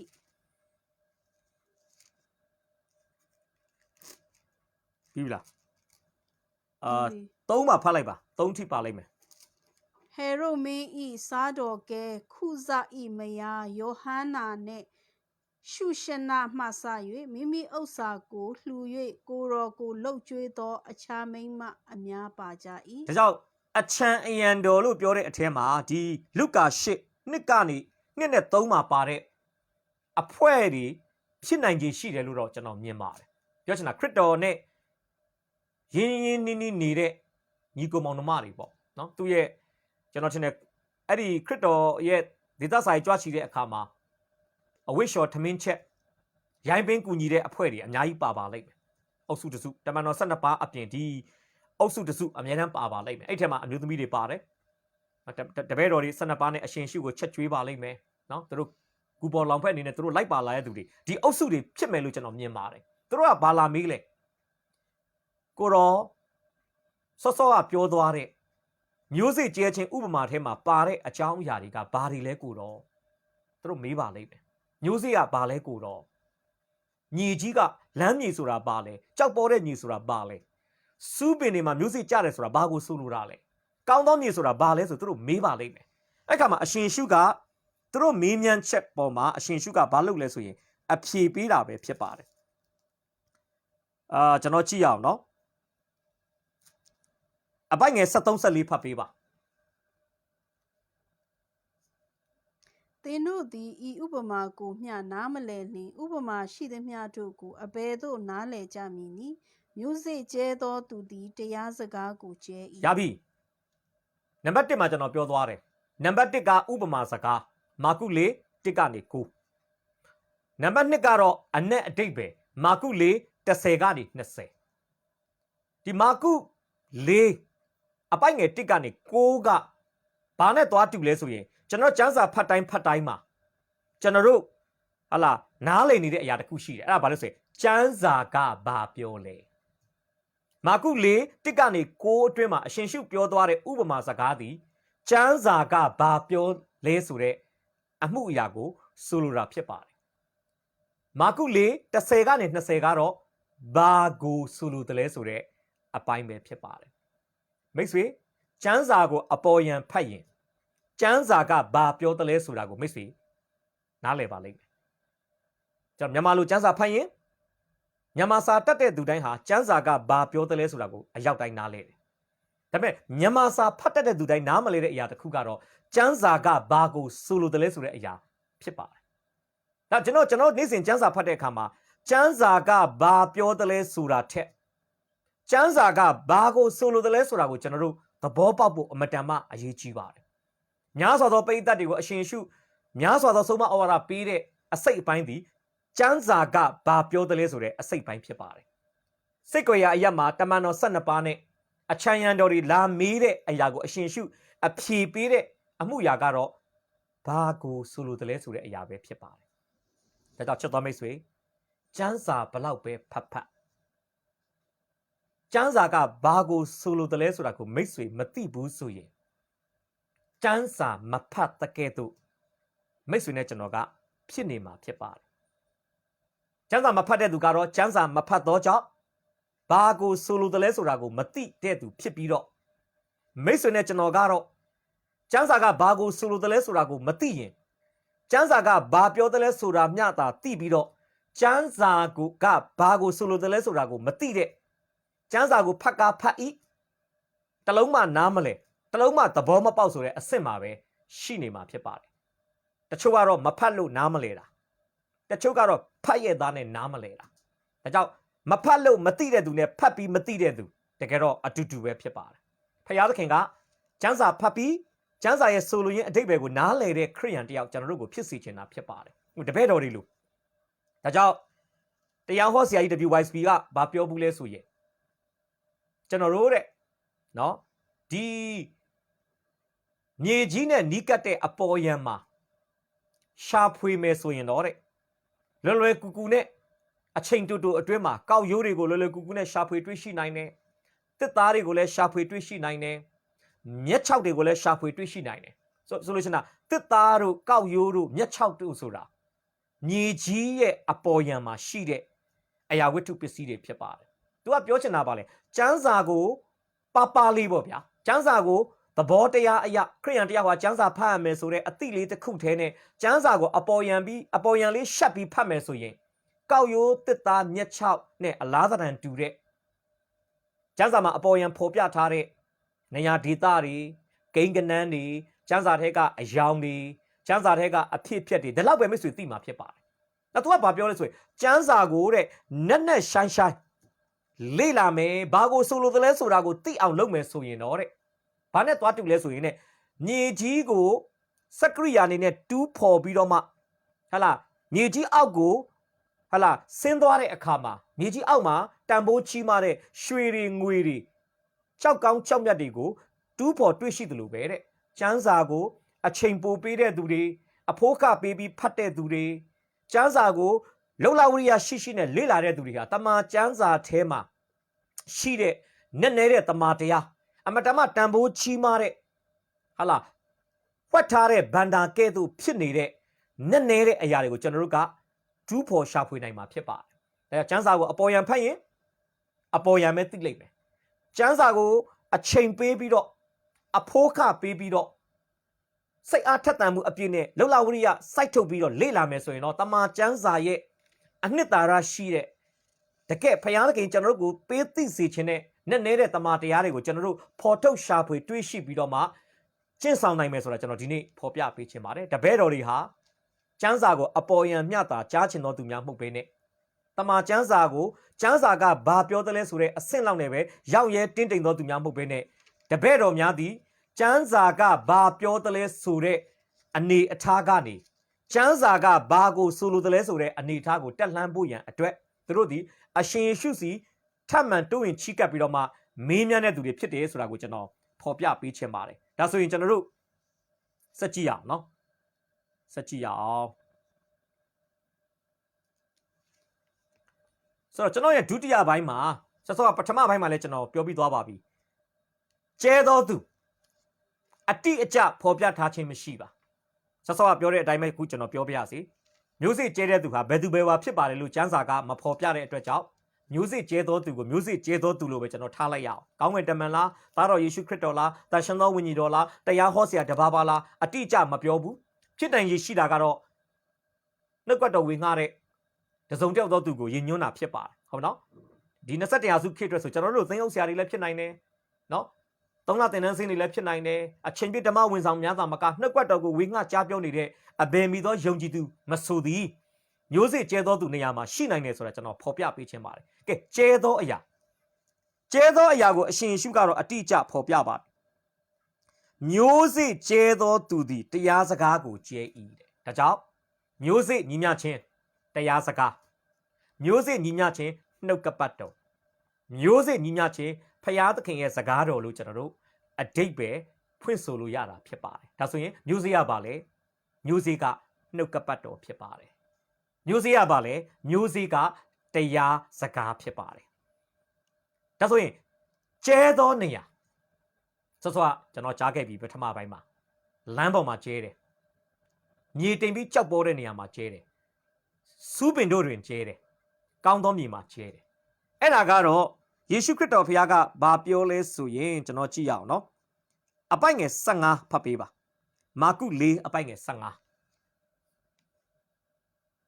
တရားစကားကိုလမ်း၌ကျဲခြင်းအကြောင်းအရာကတရားစကားကိုကြားသည်ရှိသောစာတန်သည်ချက်ချင်းလာ၍နှလုံး၌ကျဲသောတရားစကားကိုနှုတ်ယူတတ်သည်ဟုဆိုလိုသည်ယေရှုတင်နဲ့ဒီမှာအဖြေကျွန်တော်တွေ့ရမှာဖြစ်ပါတယ်မျိုးစေ့သည်တရားစကားလို့အရှင်ရှုကပြောပြီးဒီနေရာမှာတော့ဟလာညီကိုကြတော့အရှင်ရှုကဘာအနေနဲ့ဖော်ပြလဲဆိုရင်တရားစကားကိုလမ်း၌ကျဲခြင်းအကြောင်းအရာကားတဲ့တရားစကားကိုကြားသည်ရှိသောစာတန်သည်ချက်ချင်းလာ၍နှလုံး၌ကျဲသောတရားစကားကိုနှုတ်ယူတတ်သည်ဟုဆိုလိုသည်လို့ပြောပါတယ်ဒီကနေကျွန်တော်မြင်နိုင်တဲ့အရာကဘာလဲစောစောကတရားစကားဒီဟုသောမျိုးစေ့ကျသွားတဲ့ကွဲပြားခြားနာသောမြေလေးမျိုးစလုံးသည်ကျွန်တော်တို့လူသားများရဲ့နှလုံးသားကိုရည်ညွှန်းနေတာဖြစ်ပါတယ်တရားဟောချက်တစ်ပုဒ်ကျွန်တော်တို့ခံယူလိုက်ခြင်းတရားဟောချက်တစ်ပုဒ်ကိုနားထောင်လိုက်ခြင်းဟာကျွန်တော်တို့နှလုံးသားမြေကြီးပေါ်မှာတရားဟောချက်ဒီဟုသောမျိုးစေ့တွေကိုကျွန်တော်တို့ကအကျဲခံလိုက်တာဖြစ်ပါတယ်အခုမိတ်ဆွေကျွန်တော်နှုတ်ကတော်ဝင်ငှတာကို online ကနေတစ်ဆင့်မိတ်ဆွေကြည့်နေတယ်ဆိုရင်မိတ်ဆွေရဲ့နှလုံးသားမြေကြီးပေါ်မှာကျွန်တော်ကဖယားသခင်ရဲ့မာစာမှုဖယားသခင်ရဲ့အခွင့်အာဏာနဲ့ကျွန်တော်ဘာလုပ်နေလဲမိတ်ဆွေရဲ့နှလုံးသားမြေကြီးပေါ်မှာကျွန်တော်မျိုးစေ့ကျဲနေတာဖြစ်ပါတယ်ဟာလေလုယာမိတ်ဆွေနှလုံးသားဟာမြေကြီးနဲ့တူတယ်ကျွန်တော်ဝင်ငှသောနှုတ်ကပတ်တော်ဟာမျိုးစေ့နဲ့တူပါတယ်တကယ်တော့မျိုးစေ့ရဲ့အဆုံးစုံသောရေမှန်းချက်ကတော့အပင်ပေါက်ပြီးအမြင့်တွယ်ပြီးအသီးသီးဖို့ဖြစ်ပါတယ်ဒါကြောင့်ကျွန်တော်နှလုံးသားဆိုတဲ့မြေကြီးဟာကိုယ်နှလုံးသားပေါ်မှာကျလာတဲ့မျိုးစေ့ကိုဘလို့နဲ့တုတ်ပြန်မလဲလမ်းမြေလို့တုတ်ပြန်မလားကြောက်ပေါ်တဲ့မြေလို့တုတ်ပြန်မလားစူးမြေလို့တုတ်ပြန်မလားကောင်းသောမြေလို့တုတ်ပြန်မလားဆိုတာကျွန်တော်တို့တယောက်ချင်းစီရဲ့ဟာလာဝိညာဉ်ရေးရာအခြေအနေပေါ်မှာမူတည်တယ်ဆိုတာကျွန်တော်ဒီနေ့ဖော်ပြပေးခြင်းပါတယ်ဟုတ်ပြီဒါဆိုရင်ကျဲသောနေရာကလူသားတွေရဲ့နှလုံးသားမှာကျဲတာဖြစ်တယ်ကျဲသောအရာကနှုတ်ကပတ်တော်တရားစကားဖြစ်တယ်ဒါဆိုရင်ကျွန်တော်နံပါတ်2ရဲ့ကကြီးပေါ့လမ်းမြေအကြောင်းကိုကျွန်တော်တို့ဆွေးနွေးဖို့ဖြစ်ပါတယ်လမ်းမြေနဲ့ပတ်သက်ပြီးတော့ကျမ်းစာပြန်ဖတ်စီခြင်းနဲ့ လမ်းမြင်နဲ့ပတ်သက်ပြီးတော့ကအပိုက်ငယ်15မှာပြန်ဖတ်စီခြင်းတယ်မာကု4အပိုက်ငယ်15တရားစကားကိုလမ်း၌ကျဲခြင်းအကြောင်းအရာကတရားစကားကိုကြားသည်ရှိသောစာတန်သည်ချစ်ချင်းလာ၍နှလုံး၌ကျဲသောတရားစကားကိုနှုတ်ယူတတ်သည်ဟုဆိုလိုသည် ယေရှုတင်တယ်မာကု4မှာတော့လမ်း၌ကြတဲ့မျိုးစေ့ကိုမိုးကောင်းကင်ငှက်ကကောက်စားတယ်လို့ကျမ်းစာကဘာပြောတယ်လဲဆိုတော့အမှုရာထဲမှာအရှင်ရှုပြောခဲ့ပြီးသားဖြစ်ပါတယ်ဘာကိုဆိုလိုတယ်လဲဆိုတာကိုအပိုက်ငယ်15မှာအရှင်ရှုကအ내အတိတ်ပဲဖွင့်ဆိုတဲ့အခါမှာသူဘာပြောလဲလမ်းနဲ့တူတယ်တဲ့လူသားရဲ့နှလုံးသားထဲမှာတရားစကားဆိုတဲ့မျိုးစေ့ကျလာတဲ့အခါမှာစာရမဏကဒီမှာတော့မိုးကောင်းငင်ငက်ကိုသူကစာတန်အနေနဲ့နှိုင်းထားတာဖြစ်တယ်ဒါပေမဲ့မာကု4အပိုက်ငယ်4မှာတော့မိုးကောင်းကင်ငှက်တို့သည်လို့ပြောတဲ့အတွက်ကြောင့်စာတန်ကအများကြီးမှမရှိတာဒီနေရာမှာတော့ကျွန်တော်မြင်တာတော့ရှင်မာကုကစာတန်လို့သုံးနှုန်းထားတော်လဲစာတန်ဟာ omnipresent မဟုတ်ဘူးစာတန်ဒီနေရာတိုင်းမှာတစ်ချိန်တည်းမရှိနိုင်ဘူးတကဘာလုံးမှာနှုတ်ကပတ်တော်မျိုးစေ့အကျဲခံရတဲ့လူသားရဲ့နှလုံးသားလူသားအသီးသီးရဲ့နှလုံးသားမြေကြီးပေါ်မှာရှိတဲ့နှုတ်ကပတ်တော်မျိုးစေ့ကိုစာတန်မာနကကဘာပတ်ပြီးလိုက်နှုတ်ဖို့မလွယ်ဘူးဗျနော်ဒါကြောင့်ကျွန်တော်မြင်တာတော့ဒီမိုးကောင်းကင်ငှက်ဆိုတဲ့နေရာမှာမာကုကတော့စာတန်လို့သုံးဆွဲထားပေမဲ့ဒီနေရာမှာစာတန်ရဲ့ဘက်တော်သားစာတန်ရဲ့ခိုင်းဖတ်စာတန်ရဲ့တမန်မဖြစ်တဲ့နတ်ဆိုးဝင်ကြီးဆိုးများကိုသာရေညွှန်းနေဆိုတာကျွန်တော်ဒီနေ့ဖော်ပြပေးခြင်းပါတယ်အကယ်၍စာတန်ဟာတကဘာလုံးမှာတစ်ချိန်တည်းကျဲတဲ့နှုတ်ကပတ်တော်မျိုးစေ့အားလုံးကိုသူဒီတပြိုင်တည်းနှုတ်ယူနိုင်ခဲ့မယ်ဆိုရင်တော့သူဒီဖျားလူနေရာတိုင်းမှာတစ်ချိန်တည်းရှိတဲ့ omnipresent ရှိဖြစ်သွားမှာဖြစ်ပါတယ်ဒီနေ့စာတန်ဒီနေရာတိုင်းမှာတစ်ချိန်တည်းရှိလို့မရတဲ့အတွက်ကြောင့်နေရာစုံမှာရှိနေတဲ့သူ့ရဲ့ဘက်တော်သားကြာဆင်းတဲ့ကောင်းကင်တမန်တစ်ဖြစ်လဲနတ်ဆိုးဝင်ကြီးဆိုးများကိုသူကဒဇာပလာအနေနဲ့ခိုင်းစားနေတာဖြစ်ပါတယ်เนาะဒါကြောင့်ကျွန်တော်ဒီမှာဖော်ပြမယ်ဆိုရင်လမ်း၌ကြားတဲ့မျိုးစေ့ကိုမိုးကောင်းငင်ငှက်ကကောက်စားသလိုစာတန်တနည်းအားဖြင့်စာတန်အသုံးပြုတဲ့နတ်ဆိုးဝင်ကြီးဆိုးများသည်လူသားများရဲ့နှလုံးသားထဲမှာရှိတဲ့တရားစကားကိုချက်ချင်းပဲမလုပ်လဲဆိုရင်နှုတ်ယူတာဖြစ်ပါတယ်ပြောချင်တာနှုတ်ကပတ်တော်တော့ကြားလိုက်တယ်ဘယ်ဘက်နာဝင်ညာဘက်နာထွက်ညာဘက်နာကဝင်ဘယ်ဘက်နာကထွက်နှုတ်ကပတ်တော်ကိုကြားပဲကြားလိုက်တာနှုတ်ကပတ်တော်ကအဲ့လူရဲ့အသက်တာထဲမှာဘာမှအလုတ်လုတ်ခွင့်မရလိုက်ဘူးလှတ်တပြက်တကယ်လှတ်တပြက်ကြားတယ်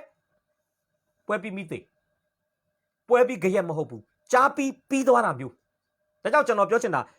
အဲ့လမ်းမြေဆိုတာဘယ်လိုလဲဆိုရင်မာကြော၍6တွေ့တဲ့နှလုံးသား hot and dry မာလဲမာတယ်6လဲ6တွေ့တဲ့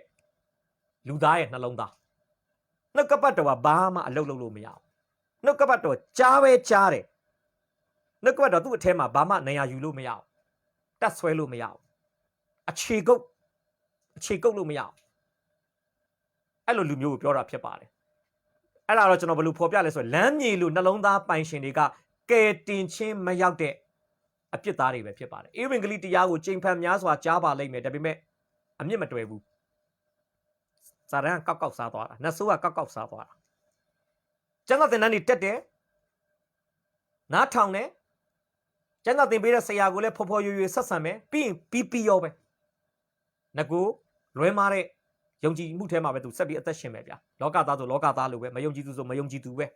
နှုတ်ကပတ်တော်ကြားယုံမျှတာပြုတာသူကအဲ့နှုတ်ကပတ်တော်ကသူ့ထဲမှာအမြင့်လည်းမတွေ့ဘူးအပြင်လည်းမပေါက်ဘူးအသီးလည်းမသီးဘူး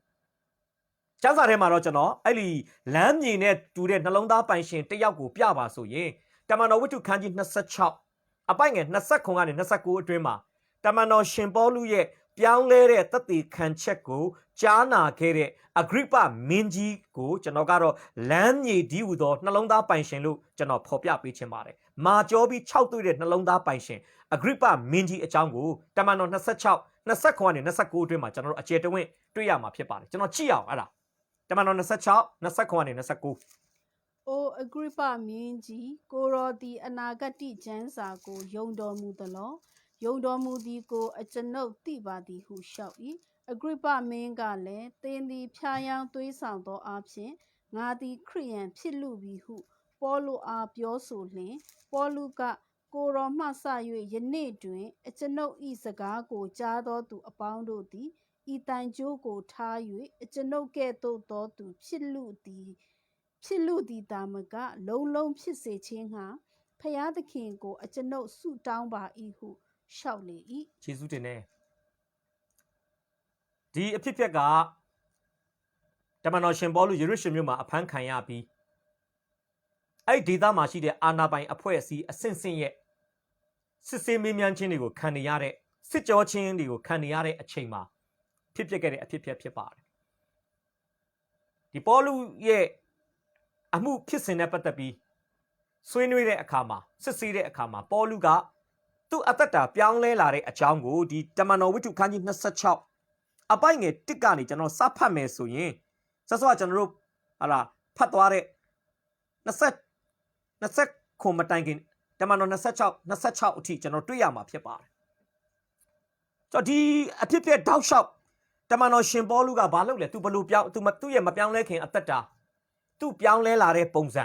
ပြောင်းလဲပြီးနောက်ဖခင်အမှုတော်မြတ်ထဲမှာသူဘလို့ပါဝင်ခဲ့လေသူတောက်လျှောက်သက်သေခံသွားတာကျွန်တော်တို့ဧဝံဂေလိဝင်ကားတဲ့အခါမှာအရေးကြီးတာအဲ့ဒါတွေပဲလေကိုယ့်ရဲ့ကိုယ်ပိုင်သက်သေခံချက်မပြောင်းလဲမီအသက်တာပြောင်းလဲလာပုံပြောင်းလဲပြီးနောက်အသက်တာတမန်တော်ရှင်ပေါလုကဒီနေရာမှာသက်သေခံနေရင်းနဲ့တနည်းအားဖြင့်တရားဟောသွားတာဗျတရားဟောသွားတာသူသက်သေခံနေရင်းနဲ့နှုတ်ကတော်မျိုးစေ့ကိုသူ့ကိုစစ်ဆေးနေတဲ့အဂရိပမင်းကြီးရဲ့နှလုံးသားမြေကြီးပေါ်မှာတမန်တော်ရှင်ပေါလုကကျဲချလိုက်တာဒါပေမဲ့ပြဿနာကအဂရိပမင်းကြီးရဲ့နှလုံးသားဟာလမ်းမြေဖြစ်နေတယ်လမ်းမြေကြားတဲ့ခဏမှာတော့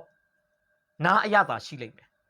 ကြားတဲ့ခဏမှာတော့နားထောင်ကောင်းနဲ့နားထောင်လိမ့်မယ်ဒါကြောင့် तू ဘာပြောလဲနော် तू ရှင်ပေါလုကိုပြောတဲ့စကားအဂရိပမင်းကြီးကလည်းသင်သည်ဖျားယောင်းသွေးဆောင်သောအဖြစ်ငါသည်ခရိယန်ဖြစ်လူပြီဟုပေါလုအားပြောဆိုလင်ငါခရိယန်ဖြစ်ပြီလို့ပြောတာမဟုတ်ဘူးနော်ငါယုံကြည်သူဖြစ်သွားပြီလို့ပြောတာမဟုတ်ဘူးခရိယန်ဖြစ်လူပြီခရိယန်ဖြစ်လူပြီဆိုတာခရိယန်မဖြစ်သေးဘူး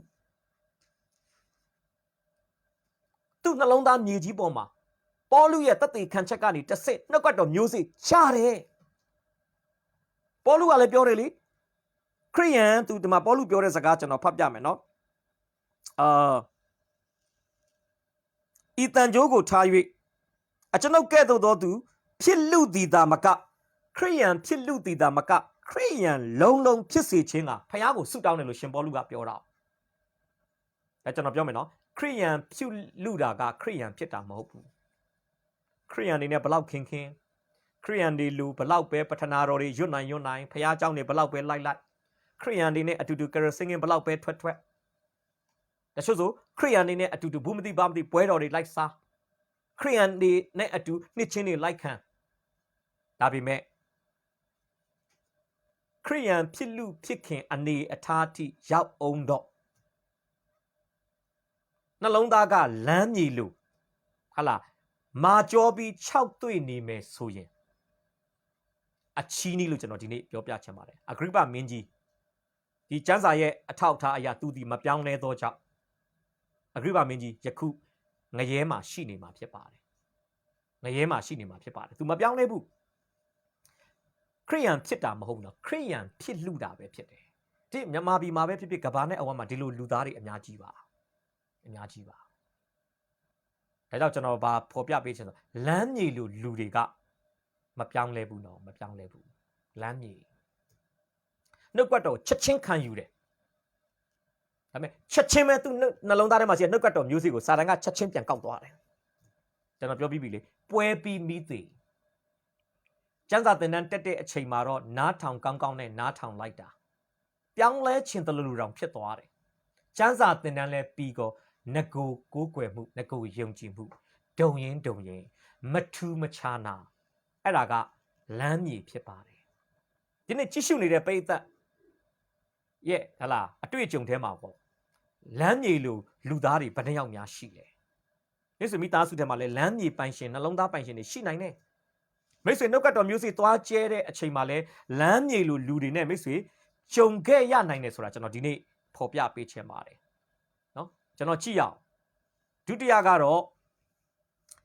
ကြောက်ပေါ်တဲ့မြေနော်ကြောက်ပေါ်တဲ့မြေနဲ့ပတ်သက်ပြီးတော့ကျွန်တော်တမန်တော်ဝိတ္ထု ရှင်မာကုခရစ်ဝင်ကျမ်းအခန်းကြီး4ကျွန်တော်တို့အပိုင်ငယ်16အပိုင်ငယ်7ကိုကျွန်တော်ပြန်ဖတ်စေချင်ပါတယ်မာကု4 16 ကြောက်ပေါ်သောအရ၌ကျဲချင်းအကြောင်းအရာကတရားစကားကိုကြား၍ဝမ်းမြောက်သောစိတ်နှင့်ချက်ချင်းခံယူတော်လဲစိတ်နှလုံး၌အမြင့်မစွဲခဏသာတည်သဖြင့်တရားစကားကြောင့်အမှုအခင်းနှင့်ညှင်းဆဲခြင်းကိုခံရသောအခါချက်ချင်းဖောက်ပြန်တတ်သည်ဟုဆိုလိုသည် ဟုတ်ပြီကြောက်ပေါ်တဲ့မြေကတော့ shallow and rocky တိမ်ကော၍ကြောက်ပေါ်သောနှလုံးသားသူကကြောက်ပုံမှာမြေလေးနည်းနည်းရှိတယ်မျိုးစေ့ရဲ့သဘောတဘာဝကမြေကြီးနဲ့ထိရင်သူကအပင်ပေါက်ချင်တဲ့အလားအလာမျိုးစေ့ထဲမှာရှိတာနော်ဒါကြောင့်ဒီမှာအပိုက်ငယ်9အပိုက်ငယ်6မှာဗာပြောလဲချက်ချင်းအပင်ပေါက်တယ်ဒါပေမဲ့အမြင့်မဆွဲတဲ့အတွက်ကြောင့်နေပူချိန်ရောက်တဲ့အခါမှာညှိုးနှံပျက်စီးသွားတယ်လို့ပြောပါတယ်မာကု4 16 19မှာဗာပြောလဲဟာလားကျွန်တော်အဲ့ဒါလေးကိုပြန်ကြည့်စေချင်တယ်နော်မာကု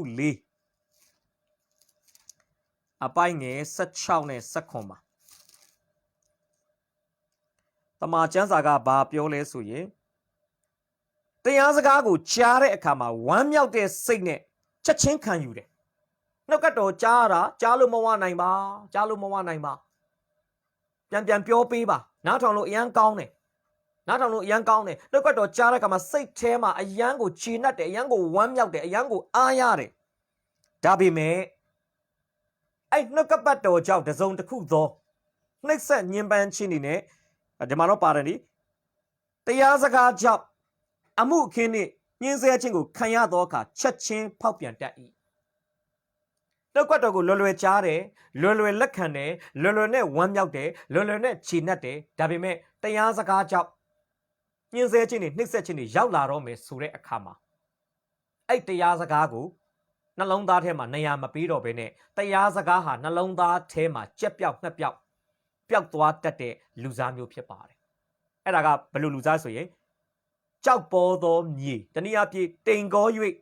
ကြောက်ပေါ်သောနှလုံးသားတချို့လူတွေရဲ့နှလုံးသားအဲ့ဒီပုံစံမျိုးဖြစ်ပါတယ်ဒီဒုတိယမြေအမျိုးအစားကလည်းကဲတင်ချင်းမရောက်တဲ့သူဖြစ်ပါတယ်ပထမအဂရိပမင်းကြီးလိုလမ်းမြေနှလုံးသားပိုင်ရှင်ကဲတင်ချင်းမရောက်ပါကျမ်းစာသင်တန်းတက်မယ်တရားဟောပွဲမှာရှိမယ်သူကဲတင်ချင်းမရောက်ပါဒုတိယအုပ်စုကတော့ပထမအုပ်စုထဲတော့အဆင့်မြင့်တယ်သူကအပင်လေးပေါက်လိုက်သေးတယ်ဒါပေမဲ့အမြင့်မဆွဲတာနော်အမြင့်မဆွဲတာ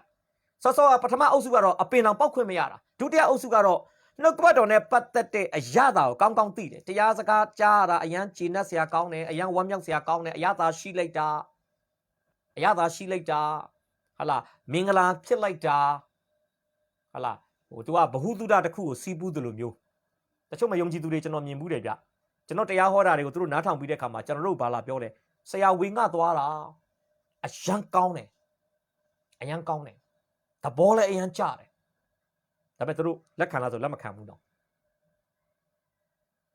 ယုံကြည်သူတယောက်အနေနဲ့ရက်တီလောက်အောင်နှုတ်ကတော်သူတို့အသက်တာကိုမစိတ်စော်နိုင်ဘူးနှုတ်ကတော်ကောင်းတာသိတယ်နှုတ်ကတော်ကိုကြိုက်လဲကြိုက်တယ်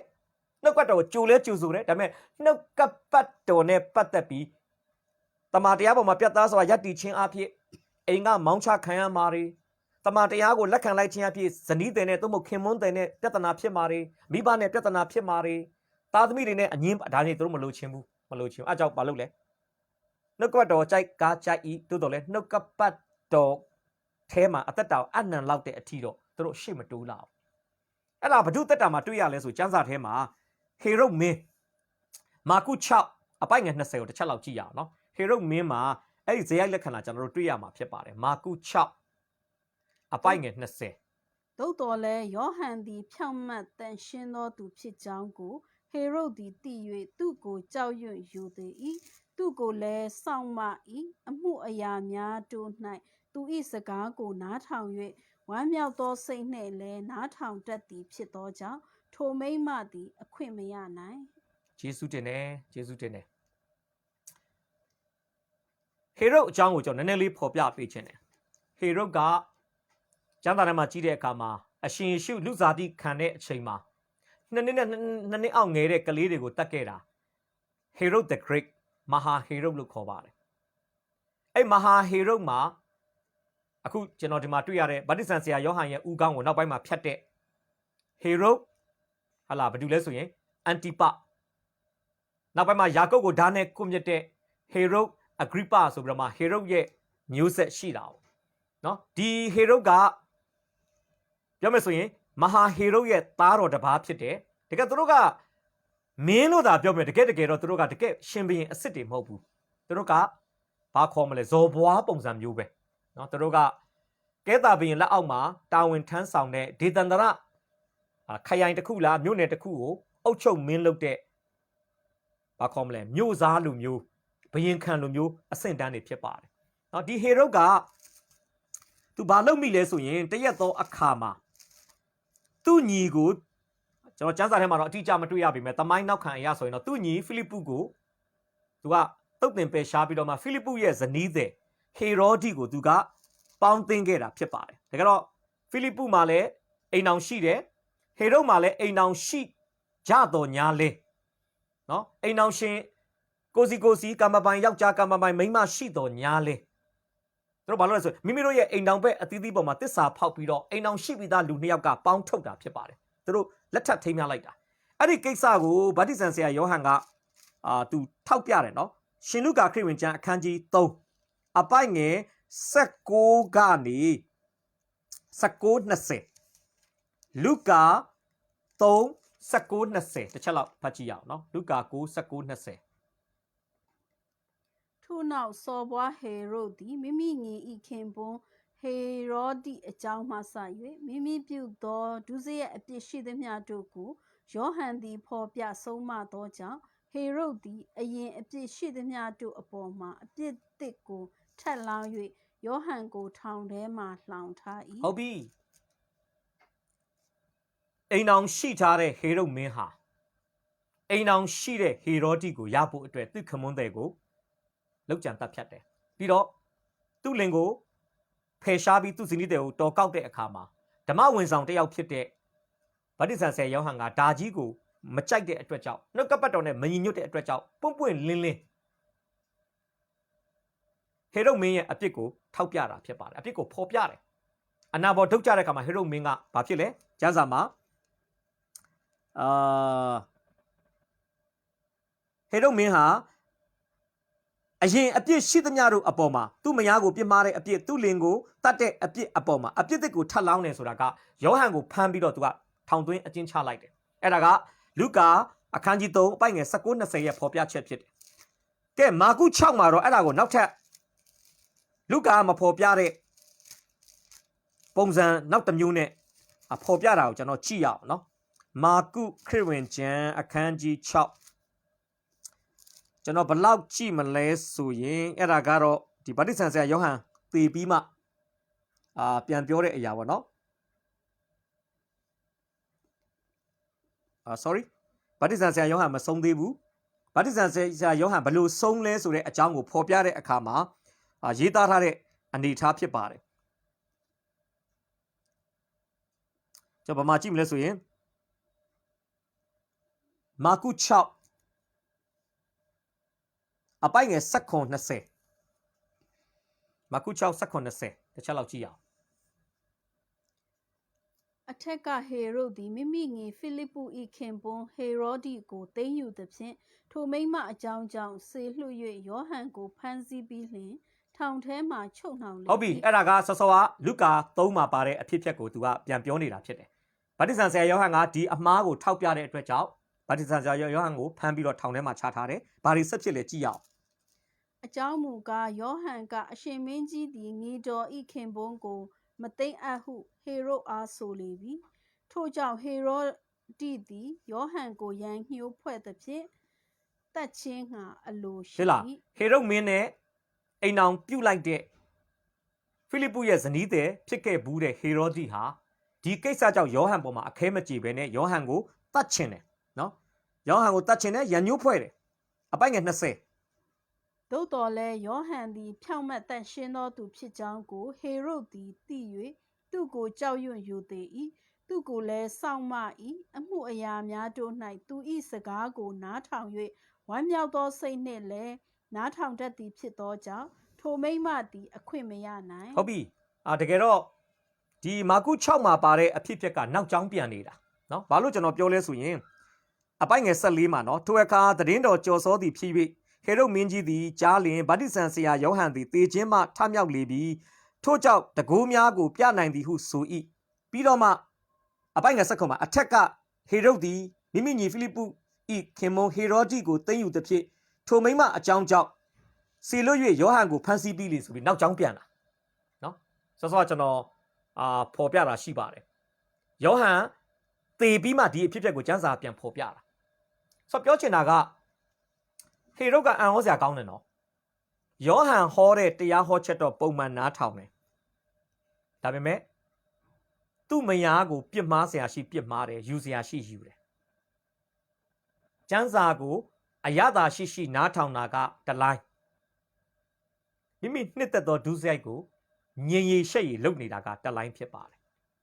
ဒါသိဝမ်းနေဖို့ကောင်းတယ်နော်တချို့ခရိယန်တွေအဲ့ပုံစံမျိုးပြတချို့လူတွေပေါ့ခရိယန်လို့ပြောရင်တော့နာမည်ခံခရိယန်တွေပေါ့ဒီမှာဟေရုကဘယ်လိုလူလဲဆိုရင်နှုတ်ကပတ်တော်ကိုနားထောင်ကောင်းကောင်းနဲ့နားထောင်တယ်ဒါပေမဲ့နှုတ်ကပတ်တော်ကိုသူ့အသက်တာကိုလွှမ်းမိုးခွင့်လုံးဝမပေးဘူးဘယ်လိုလူလဲဆိုရင်မြေတိမ်တယ်အပင်တော့လွယ်လွယ်ကူကူပေါက်တယ်ဒါပေမဲ့ဟလာနှလုံးသားကမာကြောတယ်နှုတ်ကပတ်တော်ကိုအမြင့်တွယ်ခွင့်လုံးဝမပေးဘူးအသီးသီးခွင့်လုံးဝမပေးဘူးသူကနှုတ်ကပတ်တော်ကိုအပင်ပေါက်ခွင့်လေးတော့ပေးတယ်ကောင်းလိုက်တာခွန်အားရလိုက်တာတိဆောက်စရာဖြစ်လိုက်တာနှုတ်ကပတ်တော်ကြားရတာဝမ်းမြောက်လိုက်တာဒါပဲပြီးရင်ကိုလှုပ်ချင်တာကိုလှုပ်တယ်ဒါဟေရုကလည်းဘယ်လိုလူလဲဆိုကဲတင်ချင်းမရောက်တဲ့သူပဲဖြစ်တယ်ကဲတင်ချင်းမရောက်တဲ့သူ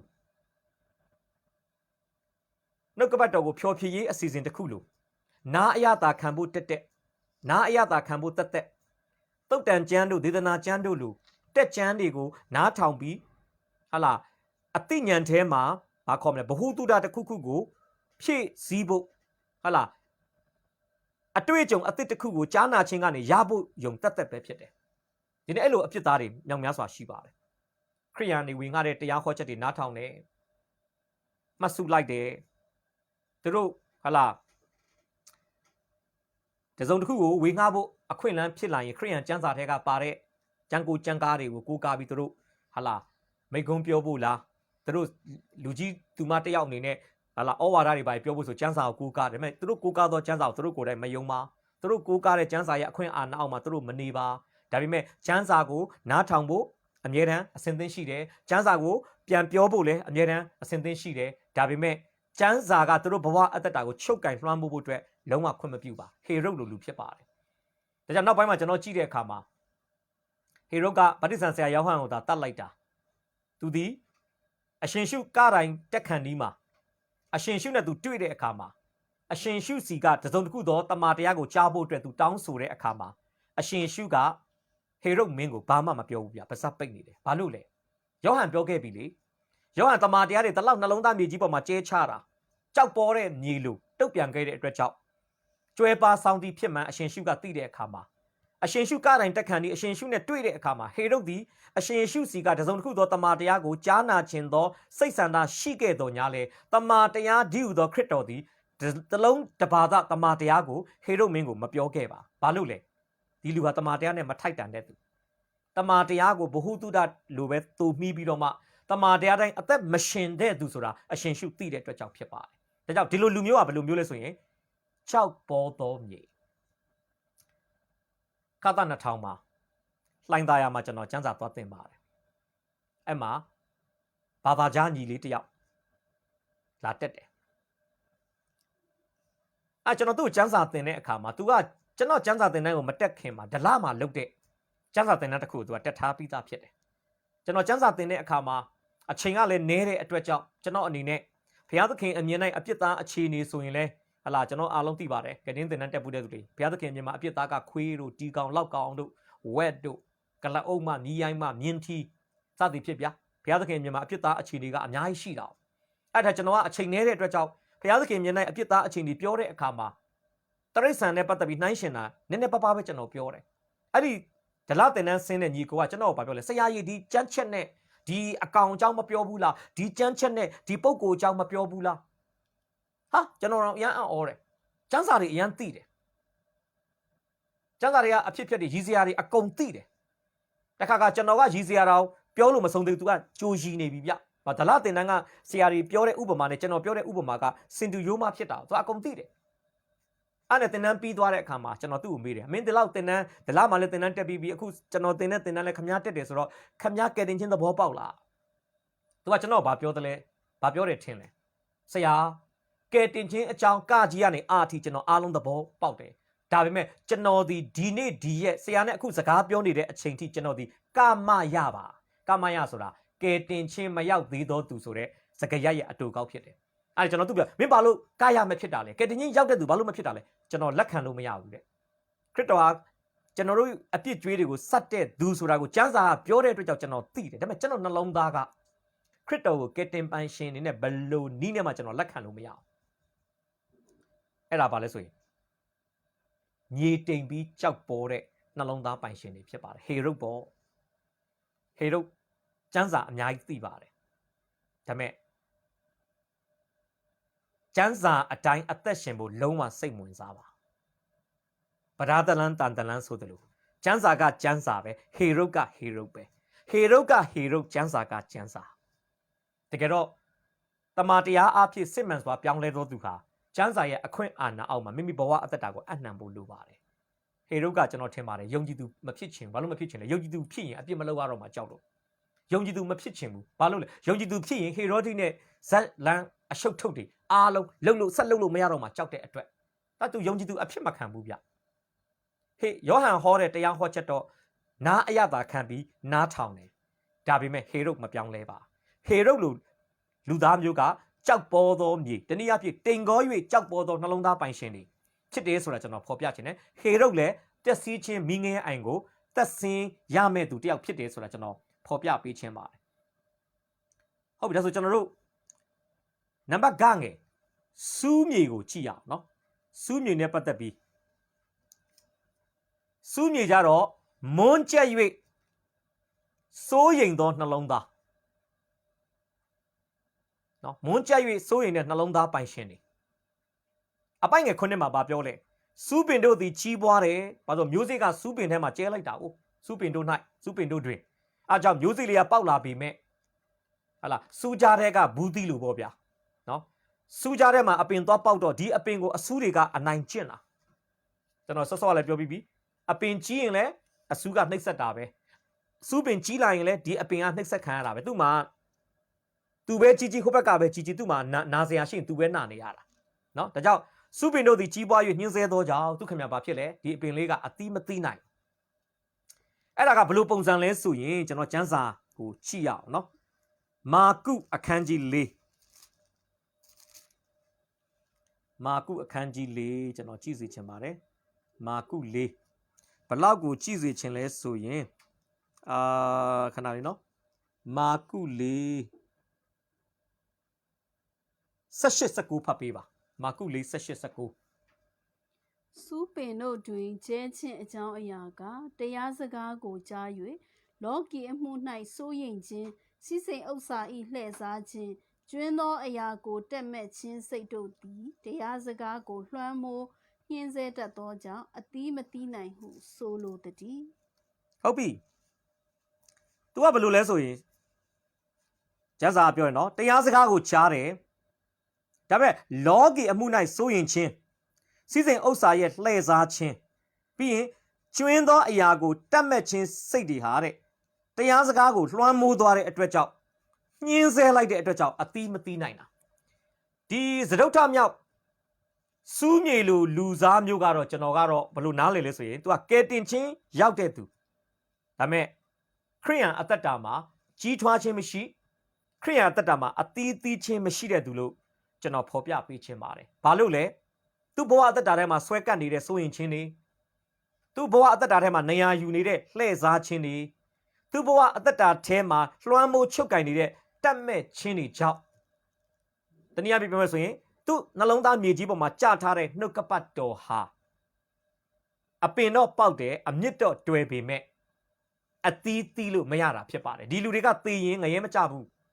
ဟေရုတ်လိုငရဲမကြဘူးအဂရိပမင်းလိုငရဲမကြဘူးဒီလူတွေကသေရင်ကောင်းကင်တော့ရောက်မယ်ဒါပေမဲ့ခရိယန်အသက်တာမှာနှုတ်ကပတ်တော်အတိုင်းအသက်မရှင်ခဲ့တဲ့အတွက်ကြောင့်ကောင်းကင်ရောက်ရင်တော့သူတို့ဟာဘာစုမှညှော်လင့်ဖို့မဖြစ်နိုင်တဲ့လူဆိုတာကျွန်တော်ဖော်ပြပေးခြင်းနဲ့ကျမ်းစာထဲမှာဒီလူစား၃မျိုးကျွန်တော်ဖော်ပြမယ်နော်ပထမကဒီလိုလူစားမျိုးကဘယ်လူလဲဆိုရင်မာသနော်မာသဟာခရစ်တော်ဝေငှတဲ့နှုတ်ကပတ်တော်ကိုသူ့ညီမမာရိလိုခရစ်တော်ရဲ့ခြေတော်ရင်းမှာနားမထောင်နိုင်လောက်အောင်ခရစ်တော်ကိုဘယ်လိုချွေးရမလဲဘယ်လိုချက်ပြုတ်ရမလဲဘယ်လိုဧည့်သည်ဝေပြုရမလဲဆိုတဲ့လောကီမှုရေးကိစ္စတွေကသူ့နှလုံးသားကိုစိုးရိမ်မှုနေတဲ့တနည်းအားဖြင့်မွန်းကျက်အောင်လုပ်နေတာဖြစ်ပါတယ်လုကာ10:40-41ဖတ်ပေးပါလုကာ10:40-41တစ်ချက်လောက်ကြည့်ရအောင်နော်ထိုနတ်ကိုနှင်ထုတ်ပါမည်အကြောင်းတပည့်တော်တို့အားအကျွန်ုပ်တောင်းပန်တော်လဲလုကာ10:40-41sorry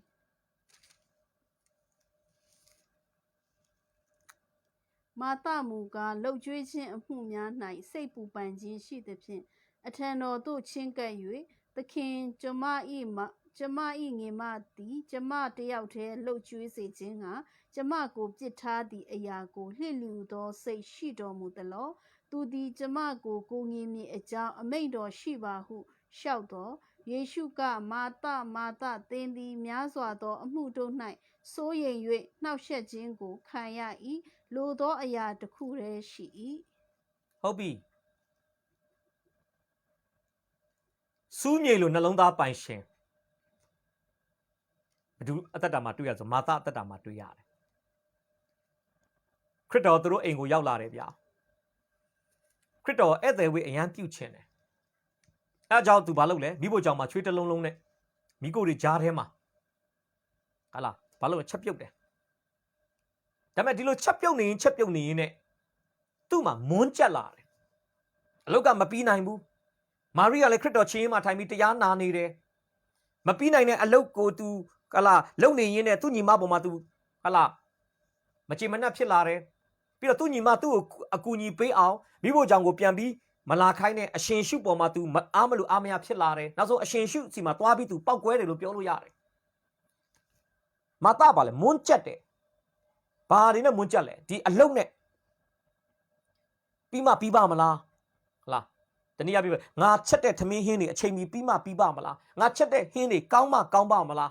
နော် तू ကအလုတ်များနေတယ်ပြုတ်တာလဲ तू ပဲကြော်တာလဲ तू ပဲချက်တာလဲ तू ပဲခုတ်တာထစ်တာလဲ तू ပဲအဲ့ခါမှာ तू ဘာဖြစ်လဲကျွန်တော်ချင်းနဲ့ဖယားအမှုတော်သာဆောင်နေတာဗျာမိဖို့ကြောင့်မှချွေးတလုံးလုံးနဲ့အစီခံနေတာဒေါသထွက်လိမ့်မယ်ဗျာကျွန်တော်ချင်းနဲ့ तू အိုးခွက်ပကံတွေကိုကင်တွဲတဲ့အတန်တွေလဲကျေနေပါလိမ့်မယ်စောက်ကြီးအောက်ကြီးဖြစ်လိမ့်မယ်အဲ့ဒါအဲ့မွန်းကျက်တာဘာကြောက်လဲနှုတ်ကပတ်တော်ကို तू အတိတ်ကာလကကြားကောင်းကြားခဲ့ပါလိမ့်မယ်နော်ဒါပေမဲ့နှုတ်ကပတ်တော်ဟာသူ့အသက်တာထဲမှာရှင်သန်ခွင့်မရဘူးနိုင်ငံတော်ရဲ့ဖြောင့်မတ်ခြင်းတရားကိုရှေးဥစွာရှာပါဆိုတဲ့နှုတ်ကပတ်တော်ကို तू ကြားခဲ့ကောင်းကြားခဲ့ပါလိမ့်မယ်ဒါပေမဲ့ကြားကကြားဤထိုနှုတ်ကပတ်တော်ကသူ့သက်တာထဲမှာဘာမှအလုပ်လုပ်လို့မရဘူးသူသည်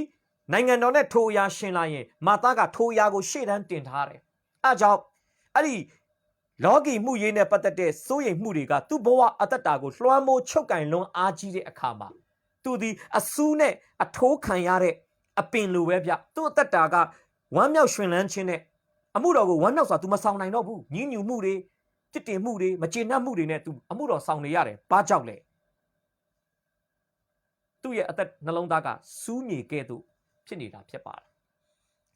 မာသရဲ့နှလုံးသားကစူးမြေဖြစ်တယ်ဘာကြောင့်စူးမြေဖြစ်သွားတာလဲစိုးရိမ်ခြင်းတွေကသူ့စီမှာနေရာယူနေလို့ကဲဒေမလည်းကြည့်ရအောင်နှစ်တိအခန်းကြီး၄ပိုင်းငယ်30နှစ်တိ၄30ဒေမရဲ့နှလုံးသားလည်းစူးမြေဖြစ်တယ်ဘာကြောင့်လဲ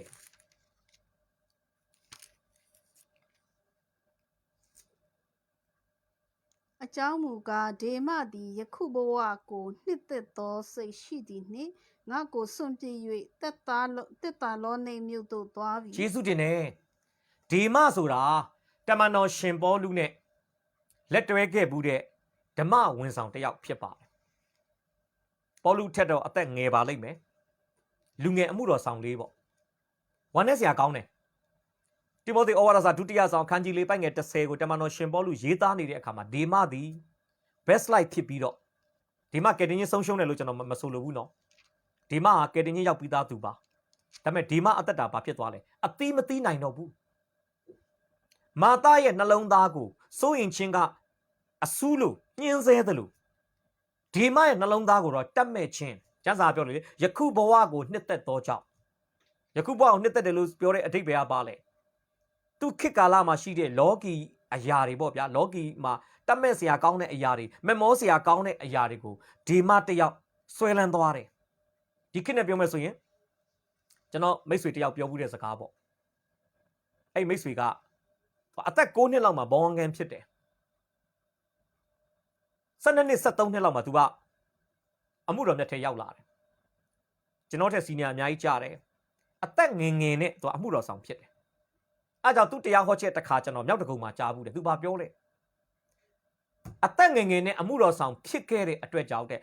အပြစ်ဆိုတာဘာမှန်းတောင်ကျွန်တော်သိခွင့်မရလိုက်ဘူးအရက်ဆိုတာဘလို့နေမှန်းမိမဆိုတာဘလို့နေမှန်းဖဲဆိုတာဘလို့နေမှန်းကျွန်တော်ဘာမှသိခွင့်မရလိုက်ဘူးသူနောင်တရလို့ပြောတာတော့မဟုတ်ဘူးသူပြောချင်တာကအဲ့လိုမျိုးတချို့လူတွေကဘိန်းစားဖြစ်ပြီးမှပြောင်းလဲတာတွေအရက်သမားဖြစ်ပြီးမှပြောင်းလဲတာတွေမိန်းမရှုပ်ပွေယောက်ျားရှုပ်ပွေပြီးမှပြောင်းလဲတာတွေအဲ့တတိကံချက်တွေကြားတဲ့အခါမှာသူကဘာပြောလဲကျွန်တော်ခမညာအမှုတော်ဆောင်တာဖြစ်လာတယ်ဘောင်းကင်းတာဖြစ်လာတယ်အပြစ်ရဲ့အရသာတော့မခံစားဘူးပဲနဲ့ကျွန်တော်ကပြောင်းလဲလာတာဒီမှလည်းကျွန်တော်ထင်တယ်အဲ့ဒီပုံစံများဖြစ်မလားတော့မသိဒီမှလည်းအသက်ငယ်ငယ်ရွယ်ရွယ်နဲ့အမှုတော်မြတ်ထဲရောက်လာတဲ့အခါမှာသူခေတ်သူအခါမြို့တွေရွာတွေရောက်တဲ့အခါမှာသူနဲ့တက်သူရွယ်သူလူတွေကလောကီဆန်ဆန်အသက်ရှင်ပါလိမ့်မယ်ဗျာလောကသချင်းတွေဆိုဒီခေတ်နဲ့ပြောဆိုရင်လူငယ်တွေကတက်တူးတွေထိုးနှကွင်းတွေဖောက်နှာခေါင်းတွေဖောက်ဒီခေတ်နဲ့ကျွန်တော်ညီမချင်းတို့သပင်းတွေကိုအယောင်ဆိုးနော်အတူအပြတ်တွေဝစ်အဲ့ခါမှာဒီမှတော်တော်လေးသူ့နှလုံးသားညှင်းဆဲခြင်းခံရပါလိမ့်မယ်ငါသင်းအုပ်ဆရာတယောက်ဖြစ်နေတဲ့အတွက်ကြောင့်ငါဒါမျိုးတွေလုပ်လို့မရအောင် night club လည်းသွားလို့မရအောင်ကာရာအိုကေမှာလည်းတချင်းသွားဆိုလို့မရအောင်နောက်ဆုံးတော့တော်ပြီကွာတော်ပြီငါလှုပ်ချင်တာကိုလှုပ်ခွင့်မပေးတဲ့ဒီအလှုပ်ကြီးကိုငါစွန့်ပြီးတော့ငါလှုပ်ချင်တာကိုလှုပ်တော့မယ်ဆိုပြီးတော့ဒီမရဲ့နှလုံးသားကိုအဆူးလိုပဲဗျလောကီတတ်မဲ့ဆရာတွေကထိုးတဲ့အခါမှာဒီမမခံစားနိုင်တော့ဘူးပေါလုကိုကြောခိုင်းသွားတယ်အမှုတော်ကိုကြောခိုင်းသွားတယ်လောက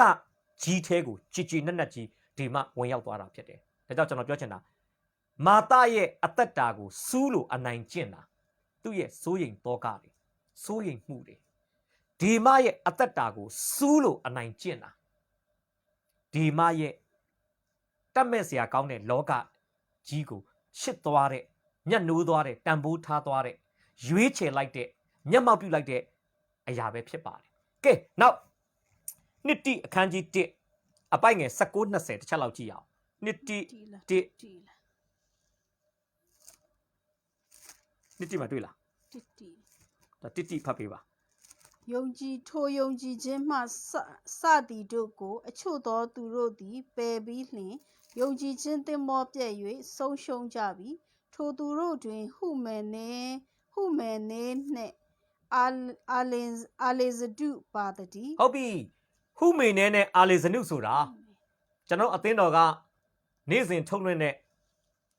မျက်မှောက်ရေးရနဲ့တမာကျမ်းစာဆွေးနွေးခန်းမှာဒီအကြောင်းကိုကျွန်တော်အချက်တဝင့်ပြောပြီးသားဖြစ်ပါတယ်ဟုမေနဲနဲ့အာလေဇနုဆိုတာတမန်တော်ရှင်ပေါလုနဲ့လက်တွဲပြီးအမှုတော်ဆောင်ခဲ့တဲ့အမှုတော်ဆောင်များဖြစ်ပါတယ်နောက်ပိုင်းမှာမှားယွင်းတဲ့ဩဝါဒနောက်ကိုသူတို့လိုက်သွားတာဖြစ်ပါတယ်သူတို့ကကယ်တင်ခြင်းမဆုံးရှုံးဘူးနော်ကျမ်းစာမှာတော့ယုံကြည်ခြင်းသင်္ဘောပြတ်သွားတယ်သင်္ဘောပြတ်တယ်လို့ပြောတဲ့အတွက်ကြောင့်သူတို့သည်ဖျားသခင်သူတို့ကိုရောက်ရှိစေခြင်းနဲ့ခရိယန်အသက်တာအရက်ပမာဏကိုသူတို့ရောက်ခွင့်မရှိတော့ပြောချင်တာသူတို့အသီးမသိနိုင်တော့ဘူးနော်ဟုမိနေဆိုရင်ယုံကြည်သူတွေထမြောက်ပြီဆိုတဲ့မှားယွင်းတဲ့တုံသင်မှုကိုလက်ခံတယ်ကဲယုံကြည်သူတွေကထမမြောက်သေးတာသူတို့ခေတ်သူတို့အခါမှာကလေးကဟလာအဲ့ဒီဩဝါဒကိုကျွန်တော်တစ်ချက်လောက်ကြည့်စေချင်တယ်နော်တိမောသေဩဝါဒစာတစ်ချက်လောက်ကြည့်ရအောင်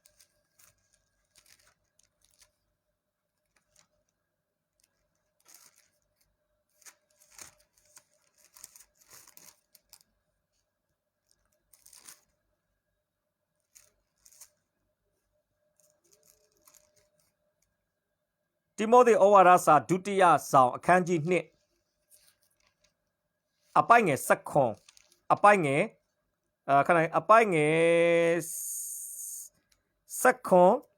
18သူတို့၏စကားသည်ခုနာကဲ့သို့စားလိမ့်မည်သူတို့တွင်ဟုနေမင်းနှင့်ဖိလက်ပါတည်းသူတို့ကသေလွန်သောသူတို့သည်ထမြောက်ကြပြီဟုပြောလျက်တမန်တရားလမ်းမှလွဲသွား၍အချို့သောသူတို့၏ယုံကြည်ခြင်းကိုမှောက်လှန်တတ်ကြ၏ဟုတ်ပြီနော်အမှတွေးလိုက်မယ်ဘာဖြစ်ခဲ့လဲဩဝါဒပိုင်းဆိုင်ရာမှာလှည့်စားခြင်းခံရတယ်ဒီမှာစောစောကလည်းကျွန်တော်ပြောပြီးသွားပြီစူးမြေကစိုးရင်ချင်းလှည့်စားခြင်းတတ်မဲ့ခြင်းစိတ်တွေကတရားစကားကိုညှင်းဆဲတယ်မာသအတွက်ဆိုရင်စိုးရင်ချင်းကတရားစကားကိုညှင်းဆဲတယ်ဒီမအတွက်ဆိုရင်တတ်မဲ့ခြင်းစိတ်ကတရားစကားကိုညှင်းဆဲတယ်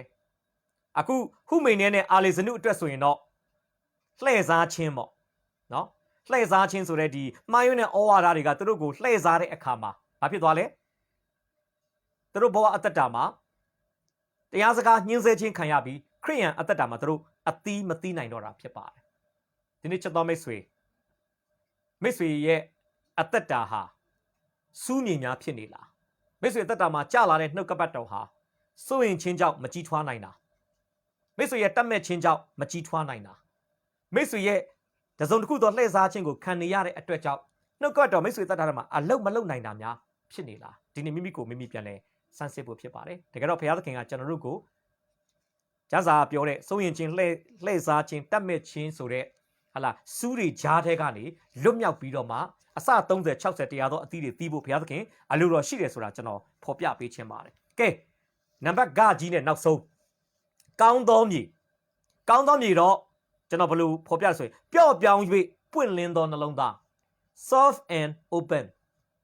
ပျော့ပြောင်းပြီးတော့မှပွင့်လင်းတဲ့နှလုံးသားအဲ့နှလုံးသားကနှုတ်ကပတ်တော်စိတ်တိုင်းကြနှုတ်ကပတ်တော်ကိုစိတ်တိုင်းကြအလုတ်လုတ်ဖို့သဘောတူတဲ့ဟာလားကြိုဆိုတဲ့လမ်းဖွင့်ထားတဲ့နှလုံးသားဆိုတာကျွန်တော်ဖော်ပြပေးခြင်းပါတယ်အပိုင်းငယ်8မှာကျမ်းစာကပြောလဲမာကု4:8မှာအဲ့ဒီကောင်းသောမြေသည်ကျလာတဲ့မျိုးစေ့ကိုအပင်ပေါက်ခွင့်ပေးတယ်ကြီးပွားခွင့်ပေးတယ်ပွားများပြီးအသီးသီးခွင့်ပေးတယ်လို့တွေ့ရပါတယ်အဲ့ဒါကတော့အပိုင်းငယ်20ဖတ်ပေးပါမာကု4:20ကောင်းသောမြေ၌ကျဲခြင်းအကြောင်းအရာကတရားစကားကိုကြား၍ခံယူသဖြင့်အစ30အစ60အစ100ပွားများ၍အသီးသီးတက်သည်ဟုဆိုလိုသည်ဟုတ်ပြီကျွန်တော်ပြန်ပြောမယ်လမ်းမြေသည်ကယ်တင်ခြင်းမရောက်သူကိုပြောတာဖြစ်ပါတယ်အဂရိပမင်းကြီးကဲ့သို့ကြောက်ပေါ်သောမြေသည်ကယ်တင်ခြင်းမရောက်သူပဲဖြစ်ပါတယ်ဟေရုမင်းကဲ့သို့စူးမြေကတော့ကယ်တင်ခြင်းရောက်တော်လဲအသီးမသီးနိုင်တဲ့သူတွေမာသကဲ့သို့ဒေမကဲ့သို့ဟုမိနဲနဲ့အာလေဇနုကဲ့သို့ကောင်းသောမြေကြတော့ကယ်တင်ခြင်းရောက်ပြီးအသီးသီးတဲ့ခရိယန်အသက်တာကိုယဉ်ညွန်းတာဖြစ်ပါတယ်ကျွန်တော်ဘု து ကိုဥပမာပေးခြင်းဆိုရင်ပေါလုဖြစ်လာခဲ့တဲ့အတိတ်ကာလကရှောလုအမီနာမနဲ့အသက်ရှင်ခဲ့တဲ့ပုဂ္ဂိုလ်ဖြစ်ပါတယ်တမန်တော်22:20ကြည့်အောင်နော်တမန်တော်ဝတ္ထုခန်းကြီး22အပိုင်ငယ်20မှာကိုရောဤသက်သေးခံဖြစ်သောတထေဖန်ဤအသွေးကိုသွန်းသောအခါအကျွန်ုပ်သည်အနား၌နေလျက်ကိုမြတ်ချင်းအမှုကိုဝန်ခံ၍ကိုမြတ်သောသူတို့၏အဝတ်ကိုစောင့်နေပါ၏ဟုရှောက်ဆိုလျင် sorry 10တမန်တော်22:10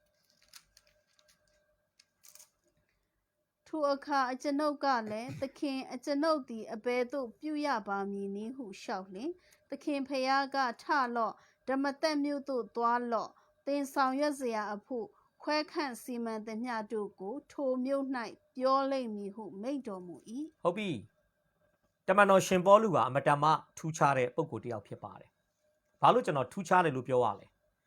ယေရှုဖျားကိုတရက်တည်းတစ်ချိန်တည်းမှာကယ်တင်ပိုင်ရှင်အဖြစ်တော်၎င်းအရှင်သခင်အဖြစ်တော်၎င်းသိကျွမ်းခဲ့တဲ့ပုဂ္ဂိုလ်ဖြစ်ပါတယ်ကျွန်တော်တို့ခရိယန်တွေကြတော့ခရစ်တော်ကယ်တင်ပိုင်ရှင်အနေနဲ့ကျွန်တော်တို့သိကျွမ်းတဲ့အချိန်နဲ့ခရစ်တော်ကိုအရှင်သခင်အနေနဲ့ကျွန်တော်နှလုံးသားရာဇပလင်မှာချီးမြှောက်တဲ့အချိန်ကကြားထဲမှာကွာဟချက်ရှိပါတယ်တချို့ဆိုဒီနေ့ဒီရဲ့အထိ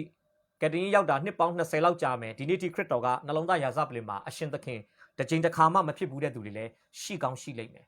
ပေါလုကတော့ဝမ်းမြောက်စရာကောင်းတယ်နော်ခရစ်တော်ကိုကယ်တင်ပိုင်ရှင်အနေနဲ့ကောအရှင်သခင်အနေနဲ့ကော တရက်တဲ့ချိန်ထဲမှာသိခဲ့တဲ့သူဖြစ်ပါတယ်ဒါကြောင့်ဒီမှာသူပါပြောလေနော်ဓမ္မတက်မြို့မှာခရိယန်တွေကိုဖမ်းဖို့သူသွားနေတဲ့ခရီးစဉ်မှာအပိုင်းငယ်6မှာနော်လမ်း၌သွား၍ဓမ္မတက်မြို့အနီးသို့ရောက်သောအခါမွန်းတဲ့အချိန်တွင်နဲ့ကောင်းကင်ကကြီးသောအလင်းသည်အကျွန်ုပ်ပတ်လည်၌ရုတ်ခနဲထွန်းတောက်ပါ၏အဲ့ခါမှာသူပါပြောလေသူ့ကိုခရစ်တော်ကပါပြောလေရှောလူအဘဲကြောင့်ငါအောင်ညှင်းဆဲလို့လေသူပါပြောလေအပိုင်းငယ်8မှာသခင်ကိုတော်သည်အဘယ်သူနည်းအကျွန်ုပ်ပြန်၍မေးလျှောက်တော့ငါကသင်ညှင်းဆဲသောနာဇရက်မြို့သားယေရှုဖြစ်သည်တကယ်တော့ယုံကြည်သူများခရိယန်များကိုပေါလုဖာရိရှဲတယောက်ဘဝနဲ့ဖန်ဆီးချုပ်နှောင်ညှင်းဆဲနေခြင်းဟာအရှင်ယေရှုကိုညှင်းဆဲနေခြင်းပဲဖြစ်ပါတယ်ဒါကြောင့်ခရစ်တော်ကပြောလဲငါကမင်းညှင်းဆဲတဲ့ယေရှုအရှင်ယေရှုလို့ဖြေတဲ့အခါမှာကျွန်တော်မြင်ပါတယ်အဲ့တစ်ချိန်ထဲမှာသူအသက်တာပြောင်းလဲဖို့ဖြစ်သွားတယ်တကယ်တော့တထေဖန်ကိုကြောက်ခဲနဲ့ပေါက်တဲ့အချိန်မှာကတည်းကသူ့ကိုကြောက်ခဲနဲ့ပေါက်တဲ့သူတွေကိုတထေဖန်ဆုတောင်းပေးတဲ့မြင်ကွင်းဆုတောင်းပေးတဲ့အတန်ကိုကြားကလေးကတမန်တော်ရှင်ပေါလုဖြစ်လာမယ်ရှောလုအသက်တာထဲမှာတော့လှုပ်နေပြီဗျလှုပ်နေပြီဒါပေမဲ့ဓမ္မတက်မြို့သွားတဲ့လမ်းမှာငါဟာမင်းညင်းဆဲတဲ့ယေရှုပဲလို့အရှင်ရှုအဖြေပေးလိုက်တဲ့အခါမှာငါဟာမင်းညင်းဆဲတဲ့နာဇရက်မြို့သားယေရှုလို့အရှင်ရှုတုတ်ပြန်ပြောဆိုတဲ့အခါမှာကျွန်တော်မြင်ပါတယ်တမန်တော်ရှင်ပေါလုပြောင်းလဲသွားတယ်အဲ့ခါမှာသူချက်ချင်းပါပြောလေထိုအခါအကျွန်ုပ်ကလည်းသခင်အကျွန်ုပ်ဒီအဘယ်သို့ပြုရပါမည်နည်း Lord what shall I do Lord what do you want me to do ကိုတော့ကျွန်တော်ဘာလုပ်စီချင်လဲခရစ်တော်ဘာပြောလဲဓမ္မတမြို့ကိုသွားဒီမှာပြောတာကျွန်တော်ဖတ်ပြမယ်နော်ဓမ္မတမြို့သို့သွားလို့တင်ဆောင်ရွက်เสียဖို့ခွဲခန့်စီမံသမျှတို့ကိုထိုမြို့၌ပြောလိုက်မည်ဟုမိန့်တော်မူ၏တကယ်တော့မျက်စိကန်းနေပြီနော်မျက်စိကန်းတဲ့လူတစ်ယောက်ဟာခရီးသွားနေရင်တောင်မှခရီးလမ်းဆုံးကိုဆက်မချီတက်တော့ဘဲနဲ့အိမ်ပြန်ဖို့ပဲစိတ်အားထက်သန်မှာဖြစ်ပါတယ်ဒါပေမဲ့သူသည်ခရစ်တော်ကိုကယ်တင်ပိုင်ရှင်အနေနဲ့သိကျွမ်းအောင်တာမကအရှင်သခင်အနေနဲ့လည်းသူ့နှလုံးသားယာစပလင်မှာချီးမြှောက်လိုက်တဲ့အတွက်သူ့ပါဇက်ကဘာပြောလဲသခင်အကျွန်ုပ်ဒီအဘယ်သို့ပြုရပါမည်နည်းကြောင့်ခရစ်တော်ကိုသခင်နေရာမှာထားရင်ခရစ်တော်ခိုင်းသမျှကိုဟုတ်ကဲ့လို့သဘောတူပြီးလှုပ်ဆောင်ရမှာဖြစ်ပါတယ်ကျွန်တော်ပြောချင်တာတမန်တော်ရှင်ပေါလုရဲ့နှလုံးသားမြေကြီးပေါ်မှာနှုတ်ကပတ်တော်ကရောက်လာတယ်မျိုးစေ့ကဲ့သို့ဘာပြောလဲဓမ္မတမြို့ကိုသွားဟိုရောက်ရင်မင်းဘာဆက်လုပ်ရမလဲဆိုတာငါပြောမယ်အဲ့ခါမှာကျွန်တော်တို့ဘာတွေ့ရလဲဆိုလို့ရှိရင်နော်ကျွန်တော်ဘာတွေ့ရလဲဆိုလို့ရှိရင်သူဒီဓမ္မတမြို့ကိုသွားတဲ့အခါမှာဓမ္မတမြို့ရောက်သွားတဲ့အခါမှာသူလှုပ်ဆောင်မဲ့အရာတွေကိုတပည့်တော်အာနနိကနေတဆင့်သခင်ဖျားကသူ့ကိုဆက်လက်ညွှန်ကြားတယ်ဆိုတာကျွန်တော်တို့ကျမ်းစာမှာကျွန်တော်တို့တွေ့ရမှာဖြစ်ပါတယ်တမန်တော်ဝိတ္ထုခန်းကြီး9ကြည့်ရအောင်နော်တမန်တော်ဝိတ္ထုခန်းကြီး9ကျွန်တော်ဗမာကြည့်မလဲဆိုရင်အပိုက်ငယ်15ပြီးရင်အပိုက်ငယ်15ကနေ18ထိဖတ်ပေးလိုက်ပါတမန်တော်9:15ကနေ18သခင်ဖျားကလည်းထိုသူကတပါးအမျိုးသားတို့နှင့်ရှင်ဘုရင်တို့ထံသို့၎င်းဣသရေလအမျိုးတို့ရှိရာသို့၎င်းငါ၏နာမကိုပို့ဆောင်စေခြင်းငှာငါရွေးကောက်သောတစားဖြစ်၏အကြောင်းမူကားထိုသူသည်ငါ၏နာမကြောင့်အဘဲမျှလောက်ပင်ပန်းဆင်းရဲခံရမည်ကိုငါသည်သူ့အားပြမည်ထို့ကြောင့်သင်သွားလော့ဟုအာနနိအားမိန့်တော်မူ၏အာနနိသည်လည်းသွား၍အိမ်သို့ရောက်လျှင်ရှောလုအပေါ်၌မိမိလက်ကိုတင်၍ညီရှောလုသင်လာသောလမ်း၌သင်အားထင်ရှားတော်မူသောသခင်ယေရှုသည်သင်၏မျက်စိမြင်ပြန်စေခြင်းငှာ၎င်းသင်ကိုတန်ရှင်းသောဝိညာဉ်တော်နှင့်ပြည့်စေခြင်းငှာ၎င်းငါကိုစေခန့်တော်မူသည်ဟုပြောဆို၏ထိုခဏ၌ရှောလု၏မျက်စိမှငါးကြီးကွာကြသကဲ့သို့ဖြစ်၍မျက်စိမြင်ပြန်သဖြင့်ထ၍ဗတ္တိဇံကိုခံပြီးလျှင်အစာအာဟာရကိုသုံးဆောင်၍အားဖြည့်လေ၏ဟုတ်ပြီအာနနိအားဖြင့်တမန်တော်ရှင်ပေါလုသည်သူ့ပေါ်မှာဘုရားသခင်ခွဲခန့်မှတ်သားထားတဲ့အငန်းအတာတွေကိုသူသိခွင့်ရလာတာဖြစ်ပါတယ်အမှဘာတွေပါလဲသခင်ဘုရားကလည်းထိုသူကတပါးအမျိုးသားတို့နှင့်ရှင်ပြန်ထံသို့၎င်းရှင်ပြန်တို့ထံသို့၎င်းဣသရေလအမျိုးသားတို့ရှိရာသို့၎င်းငါ၏နာမကိုပို့ဆောင်စေခြင်းကငါရွေးကောက်သောတစားဖြစ်၏ အကြောင်းမူကားထိုသူသည်ငါ၏နာမကြောင့်အဘယ်မျှလောက်ပင်ပန်းဆင်းရဲခံရမည်ကိုငါသည်သူ့အားပြမည်ထို့ကြောင့်သင်သွားလောဟုအာနနိအားမိန့်တော်မူ၏အမှကျွန်တော်တို့အာနနိကဘာပြောလဲသင်ကိုတန်ရှင်းသောဝိညာဉ်တော်နဲ့ပြည့်စုံခြင်းက၎င်းငါ့ကိုစေခန့်တော်မူသည်ဟုပြောဆို၏ကျမ်းစာမှာတော့အကျယ်တဝင့်မပြောပေမဲ့ကျွန်တော်ယုံကြည်ပါတယ်ဖျားသခင်ပေါလုပေါ်မှာထားတဲ့အကြံအစီတော်နဲ့ခွဲခန့်မှတ်သားသမျှကိုတပည့်တော်အာနနိကခရီးစစ်တွင်းကြအသေးစိတ်ပြောပါလိမ့်မယ်။တနည်းအားဖြင့်တမန်တော်ရှင်ပေါလုဖြစ်လာတဲ့ရှောလုရဲ့နှလုံးသားမြေကြီးပေါ်မှာနှုတ်ကပတ်တော်မျိုးစေ့တွေအာနနိကနေတဆင့်ဘုရားသခင်ကကျဲပါလိမ့်မယ်။အဲ့လိုကျဲတဲ့အတွက်ကြောင့်အဲ့နှုတ်ကပတ်တော်ဒီရှင်ပေါလုရဲ့နှလုံးသားဟာကောင်းသောမြေကဲ့သို့နှုတ်ကပတ်တော်ကိုအလုတ်လုတ်ခွင့်ပေးလိုက်တဲ့အတွက်ကြောင့်သူဘာတွေဖြစ်လာလဲကျွန်တော်ကြည့်ရအောင်တမန်တော်20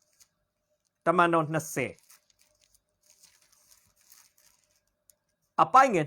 22ကနေကျွန်တော်တို့24ကိုဖတ်ပေးပါတမန်တော်20 22ကနေ24ယခုမှငါသည်ဝိညာဉ်တော်အားဖြင့်ချီနှောင်ခြင်းကိုခံ၍ယေရုရှလင်မြို့သို့သွားရ၏ထိုမြို့၌အဘယ်အမှုရောက်မည်ကိုမသိသို့တော်လည်းချီနှောင်ခြင်းညှင်းဆဲနှိပ်စက်ခြင်းအမှုတို့သည်ငါကိုဆိုင်းလင့်သည်ဟုတန်ရှင်သောဝိညာဉ်တော်သည်ခတ်သိမ်းသောမြို့တို့၌ငါအားတသက်ခံတော်မူ၏တို့ရာတွင်ဖျားသခင်၏ကျေးဇူးတော်နှင့်ရှင်သောဧဝံဂေလိတရားကိုတသက်ခံစေခြင်းငှာသခင်ယေရှု၏လက်မှငါခံခဲ့ပြီးသောဓမ္မစရာအမှုတည်းဟုသောငါဆောင်ရွက်ရသောအမှုကိုဝမ်းမြောက်စွာပြီးစီးစေမည်အကြောင်းထိုညှင်းဆဲခြင်းအမှုတစ်စုံတစ်ခုကိုမျှငါသည်ပမာဏမပြုကိုအသက်ကိုလည်းနှမျောခြင်းမရှိဟုတ်ပြီဘာတွေ့ရလဲပေါလုရဲ့နှလုံးသားမြေကြီးပေါ်မှာနှုတ်ကပတ်တော်မျိုးစေ့ကနေရာယူတဲ့အတွက်ကြောင့်သူ့နှလုံးသားကကောင်းသောမြေကဲ့သို့နှုတ်ကပတ်တော်မျိုးစေ့ကိုတုတ်ပြန်တဲ့အတွက်ကြောင့်သူဘာလုပ်နိုင်လဲအမှုတော်မြတ်ထဲမှာအသီးအပွင့်မြောက်များစွာနဲ့သူ့အားဖြင့်လူတွေအများကြီးပြောင်းလဲတယ်သူ့အားဖြင့်ဒေသန္တရအသင်းတော်တွေအများကြီးပေါ်လာတယ်သူ့အားဖြင့်ဩဝါဒစာ73ဆောင်လောက်ကျွန်တော်ဓမ္မသစ်ကျမ်းထဲမှာရေးသားနိုင်ခဲ့တယ်ဒါသူ့အသက်တာရဲ့တိုးပွားခြင်းအစ30 60 100ဆိုတဲ့အမှုရာတွေကိုကျွန်တော်တို့မြင်ရတာဖြစ်ပါတယ်ဖခင်ရဲ့အမှုတော်မြတ်ကိုသူကမပို့မဆုမလုပ်ဘူးဖခင်ရဲ့အမှုတော်မြတ်ကိုသူကအကုန်အစင်ပြီးစီးအောင်သူဘာလုပ်ခဲ့လဲဆိုအသက်ရှင်နေတဲ့ကာလမှာလှုပ်ဆောင်ခဲ့တယ်နောက်သူ့ဘဝအသက်တာရဲ့အဆုံးသတ်မှာသူအကောင်းဆုံးပြောနိုင်ခဲ့တဲ့အရာရှိတယ်နှစ်တိ၄ခွန်ကျွန်တော်ကြည့်ရအောင်နော်နှစ်တိ၄ခွန်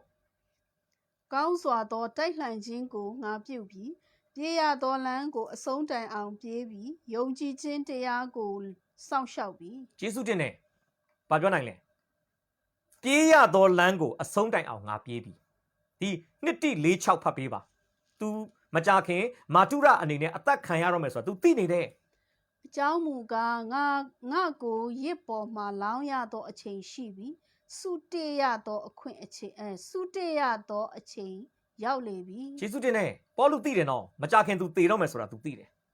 မကြခင် तू အသက်ခံရတော့မယ်မာတုရတယောက်အနေနဲ့လောကကနေထွက်ခွာတော့မယ် तू သိတယ်